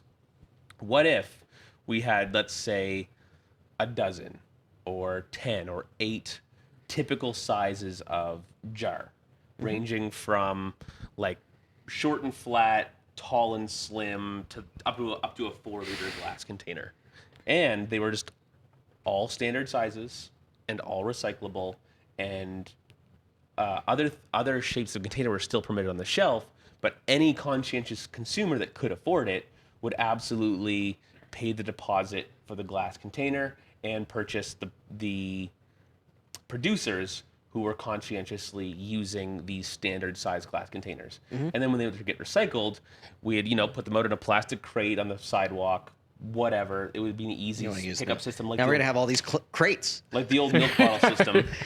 Yep. Well, there was nothing really wrong with the milk bottle system other than the fact that if things break, Yeah. because one of the things that you Broken have to glass is the issue. yeah, you have to come to an understanding that moms worried about their kids That's are going right. to dictate a lot of what ends up happening. Yeah. But can we get over some broken glass to save the planet? You can walk over some broken glass to save the planet. I've stepped on lots of broken glass. Oh, It's you shouldn't do it's- that. No, I mean, but I also spent Again, most of my we're- life barefoot. I just think we're expecting way too much of humanity at Well, this point. that's what I'm saying is this glass container Like- idea, once it was put into people's minds that this is the way forward, it's actually a very doable system. Oh, of course. Like once it takes action, it would be a smaller, simpler system. Maybe not smaller, but it'd be a comparable system to our can and bottle refund system. Yeah, of course. Except now, instead of just being for beverages and just going to China in a bale of plastic, it's actually going to go back to a factory, and someone's going to put the next thing of spaghetti and a different sticker on it. So we've who's been doing that losing with- money over this? We've been though? doing that with Who's wine losing forever. money over this? So though? the concept is Big that no one's plastic. losing money. We each play a dollar. big plastic is a thing. Yeah, I know. But big plastic can be big glass now. Because yeah. there will be a breakage rate that will be a continuous industry with this, and an expansion there'll be a continuous industry. I think we need to have like one different type of material involved, because like glass, any type of like reversion doesn't seem to catch on. Like going back, nobody likes that idea. But glass It's like is when we just the- talk about clean coal, right? Yeah. We're gonna have clean coal. It's like, really? Well, and just the idea of it sounds idiotic. Yeah, but it if you look sounds into idiotic. it, if you look into what clean coal is, No, it's not bad. But it's the same thing though, right? It's the same, but it sounds like we're going backwards. Yeah. But glass is We're a gonna very, save the world with glass bottles. It Well, even doesn't- just nuclear, like the idea of going to nuclear power, but when it was like micro reactors, all of a sudden people are like, "Oh, Yeah, right. this is new, cool." Right. Yeah, So we people gotta don't call like it the something idea different. of nuclear Yeah. We We reactor. gotta like call it like You talk about nuclear reactors, and I it'll think have- of plastic. I think of Mr. Burns from The Simpsons. You know what I mean? What if our special plastic bottles had a thin layer of plastic, like have you ever seen those light bulbs that have a glass coating on them? So like when I used to work on elevators, the elevators and the light bulbs and elevator shafts were these safety light bulbs that had a little plastic coating on it, and you could break that light bulb and the glass isn't going to get away. right. So what if these glass containers had a plastic layer on the outside? Because the idea with glass is that it's such a practical instrument. Yeah. You can reuse it a bunch of times. You can wash it, clean it, microwave it. It's environmentally friendly. You want to dispose of it, you break it up, you throw it in the ground, you throw it in concrete. You can build a building with this. Yeah, stuff. it's sand. It's good shit, right? So glass is one of the few things, and it's accessible to the third world. Yeah. If we want to use some space age new material or metal or mineral or element, suddenly we're mining a bunch of new stuff.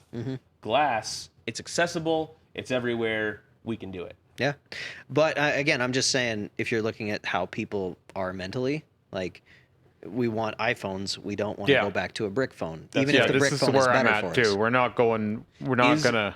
Let me put this question to you: is glass worse than that Weight. plastic wrapper? in It's the just beginning? weight. Yes. Because if you have to think about like practicality, transportation transportation, weight. Yeah, big even just time. individual transportation. Like if I go get a flat of water for the shop, that's 35 bottles of water Yeah. in one thing. And if you make those all glass, I'm not carrying it. Yeah.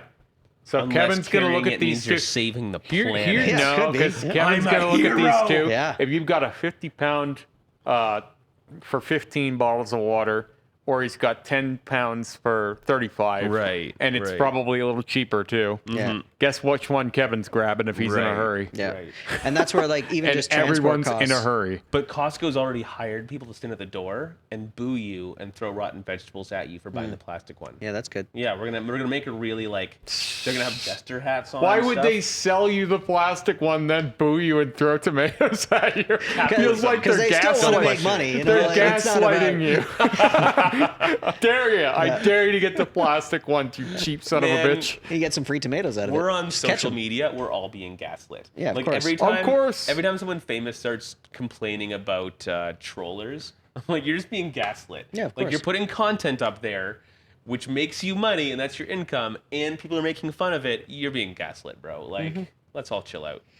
Yeah, we have the ability to manipulate on a scale that we've never had before. Mm-hmm. It's weird. It's but whack. I do think like eventually things like this will come into demand and it will help in some respect. Like as soon as I saw that thing in Paris, I was just like, oh yeah, it's just a city that decided that this is what it wants. But see, that's an iteration of the idea I just mentioned.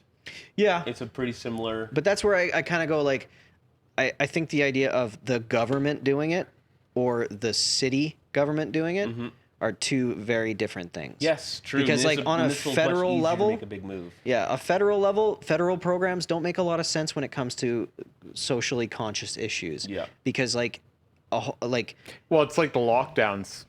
Like Yeah. we shouldn't have had one when we did, and No. we should have one now. we wasted ours. Yeah, we should literally have. wasted our Here's lockdown. what should have happened. Service we should have know. been given Yeah. to the provinces to use when they needed Yeah, it. when you need to shut down and when your municipality needs to shut It's down. like you give them a budget. Yeah. Use Here this you go. wisely. It's all you're getting. Yes. And then you don't use it in April. You'd use it in November. Dude, Right. it would have like, So ridiculous how this happened. but that's again like this idea of like You make a wide sweep, and it doesn't make any sense. you have to be able to make wide sweeps where wide sweeps are needed. Yeah. So like right now we had what, over 1,000 cases in Alberta yesterday. Mm-hmm. Like that's gone up in the last 2 weeks. It was at 600 a day, and now it's at 1,000 a day. Oh yeah. Canada's daily change. We're booming. Well, Canada's expected to hit 10,000 a day soon. Canada's daily change is now double what it was back in May. Yep. Yep. We were freaking out in May. Yeah, we were freaking out in We May. took For no think about reason. how many Yeah. how many months off we took for this for that many cases. Yeah, we took 3 months off here, and so far We've done nothing, and it's crazy. No, restaurants. That Oh, sell right, yeah, alcohol yeah, have you to can stop close selling at alcohol 11, again. yeah, They're no. not even closing; they're just stopping selling alcohol. Yeah. So you can get, And no you can singing get- and dancing Well, in they public they places. close at 11 now. They close at 11. Yeah. They sell. Yeah, no. Yeah. I being in a restaurant, we are consciously aware of it every day. Yeah. And it is Yeah. affecting our sales already. Yep. Of course. And we're already paring down. Like I was Yeah. telling you last week, my bosses are making adjustments already, and they are already positive that if we don't end up closed, we will be at 50% capacity at Very the very shortly, least soon. Well, that's what I've been talking about with Lee and Jane. It's like, going hey, to just so you happen. know, this is happening. Like, I wonder if Alberta is just waiting it out till after Christmas so that big consumerist spike can play out. I don't think they're going to have that opportunity. I don't think it's federally going to they're be gonna left shut to us day down. Jason too late. Kenney for much longer because he's making decisions that aren't considered wise. And he's just not making decisions. They're like they're not Yeah, strong. his last swath of recommendations were very tongue-in-cheek. Yeah. So I don't think it's going to be left in his hands. No for house much parties, longer. kids. And it was like, please don't. Not Yeah. just like don't. It was like, It please, looks- come on. It seems as if he's annoyed to have to do it, and so, yes, he should be. Yeah. He should have to be annoyed. Oh, I he know. shouldn't have a house party with 300 people in it right But, like, now. like it doesn't seem like he wants to. It seems like he's like it's like Has your to. parents scolded you. Like now you go and apologize to that boy. Yeah. You know what I mean? Yep. And so then he comes out with this milquetoast list of recommendations. I just think on a federal level, it's going to come Yeah. down. Like, because like Trudeau is threatening to shut down for Christmas. Yep. Like, so that you can't have Christmas celebrations. So, like, my guess is in and around that time, if it's still getting crazier and crazier, he's going to have a federal shutdown for 4 Christmas will blow up That's what I after was saying. Christmas because like everybody's weeks. Like, been federally, saying you'd have to. like Christmas We is can't the do- day. You can't do 2 weeks. Christmas is Yeah, the no, day they when won't let you do everyone that. wants to get That's a together, fun thing. Anyway, I'm gonna right? climb. Like Christmas dinner, Christmas Eve, And that's like, where a majority, 40% Christmas of the parties. transmissions are happening through that. Yeah. Of course, yeah. Through personal well, things. we saw Halloween happened. Yeah. And now ever since Halloween, we've been on a rocket. Yeah. Well, Thanksgiving started it off. Thanksgiving started. And then sure. Halloween spread it around, like everyone's mingling, and now Christmas is going to be another one Halloween's of a those. classic. Get drunk and do stupid But things. how many people will not budge on Christmas, right? Oh Like, my goodness. take everything else away. This is the day we talked about it before. there's still Everyone gets together on Christmas. They're still You could do driving it- to Toronto for Yeah. it. Right? yeah. You could do a 2-week shutdown prior to Christmas. You're That gonna would be have a smart way of doing hard it. time keeping people apart at Christmas. Yeah, but if you were to say like, okay, well, we're gonna do it so the lockdown ends on the 24th, I think Canada would have a much easier time with that. If it was just like, oh, okay, from December 1st to Well, December also you have to 23rd, consider, like- we're shutting down. So Sarah's family,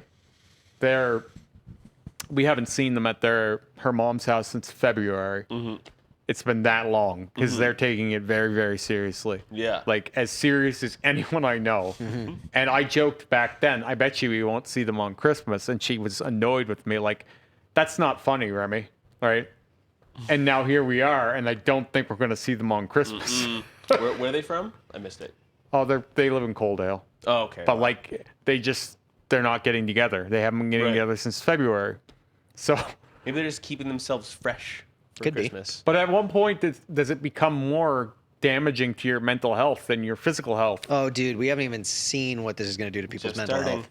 Just starting, It's buddy. just starting. Like the loss of like a year already, and they're talking this might go until 2020. Yeah. Or 2022. We get to 2022, maybe it's 2024 now. Like, Yeah. how long is this going to go carry on for? Is this a constant companion of our lives now? Get ready though. Get ready for mandatory vaccinations. Ooh, That's gonna fun. be Now fun. That's dystopian. That's going to be fun because nobody's going to buy that one. Because like all of a sudden, because we're not comfortable with the idea of mandatory. We're not comfortable with that. We don't like that language. No. We don't like things to be that serious, which is weird. Well, we which like is liberty, which right? is Yeah. proof that we're not that close to socialism. The right is so scared of like, socialism. Guys, we're still miles away from socialism. Like, Yeah. can we please? Socialism has a lot of mandatory in it. Well, yeah, because the idea being that the problem is like totalitarian version of it is when there's like one Everything's person mandatory. saying. But if you could actually get to a place where we all had a say in how these things go, then that would change things. Like if you had, if we all simply had an app that we could look at certain issues and vote on them, Oh, I want that so bad. I want that so bad want too. that I so don't bad. think we're hate going to the get idea- that. No, we're not gonna get No that. way. We're not going to have that much choice in Maybe the in- matter. Do you know how middle road everything would be? Because like that's where most people end up. They end up but really damn you could close make to the an middle. argument that you couldn't get anything done. No, Well, you no, absolutely could. majority You get wins. yeah. I was going to say Majority wins. you get everything You just done. said middle row. Yeah. Right? So, like, if we had a situation like in America where it was almost 50-50 and no side really is going to win completely because the Senate is going to be Republican. Yeah, Right? and the House, I think. And the House most likely is going to be Republican. And then you have a Democratic president. Here we go. Nothing's going to happen. Yeah, but what I'm saying is, even in that, like I'm talking in terms of certain issues. If you would just had the ability to vote on issues, you would have like there Okay, would so be a here's result. what would happen. Guarantee you. Socially, we would go all the way left. Fiscally, we're all the way right. That's where I think. That's what I. That's I what have not met anyone who would reverse those. I have met them, and they are very religious. Well, fair Oh enough. yeah, right. I don't God meet folk. too many people who would reverse those positions. Yeah, and that's one of the other things that's been an issue is like I don't meet any right-wing socialists. You know what I mean? Like, I don't meet anyone who's all the way for social finances, and then they disagree with all of those. You know, financial. Like, it doesn't make sense to do that. It depends, like because if you're talking about taxation, no, because then you realize that you have to pay. And Yeah. It's like that sucks. But if it's someone else is mythically paying, like that's one of the reasons that it's like this whole thing that Biden's been preaching of that anyone over 400,000, because everybody's like, oh, okay, not me, sweet. But like they if you are over 400,000, that means you're paying 62% tax. The idea I'm is great with that. The idea is Are you, though? I'm if so you're great with if that. you're Are you? But- 400,000 guy, then why do you work then? Slow That's- the fuck down. Go make 300,000 a year. Yeah, but you're It say you're does. in a It profession that- does promote cheating, though. That's what I'm saying. That's the problem that I have. Because if Yeah. it's worth it for you to perceivedly make less and hide your money somewhere else, and you have these little And you're gonna. loopholes, That's why Donald Trump says you don't know what you're doing. yeah, The guys I work with, they're going to cheat. Yeah. That's why you can't do that. Or they're going to leave. You That's create why They're another going to set of cheat problems. or they're going to leave. They're not just going to go, that's okay, take all of my money. Yeah. Who has ever said that? That's one of the main issues in terms of even like he's professing that you have to be like to have government contracts you have to manufacture in the U.S. But great idea. Corporate other taxes than, won't look like that. We're only talking about people who are paying themselves from their corporation over Donald Trump $400,000 a year. $750. That's with the Obama loopholes. Yeah. That's what everybody fails to understand is the more left-leaning loopholes that were created are what made it so Donald Trump could pay That's $750 because we're in in a tax. stimulus economy. That's because, unfortunately, all the mathematicians and economists are giving these loopholes out to stimulate growth, but all it does is stimulate wage inequality. Damn right. Yeah, no, I'm saying if you're going to make it so that everything you make after 400,000 is gone, basically, those guys aren't going to play. It still goes up. It's a great idea. It'll never work.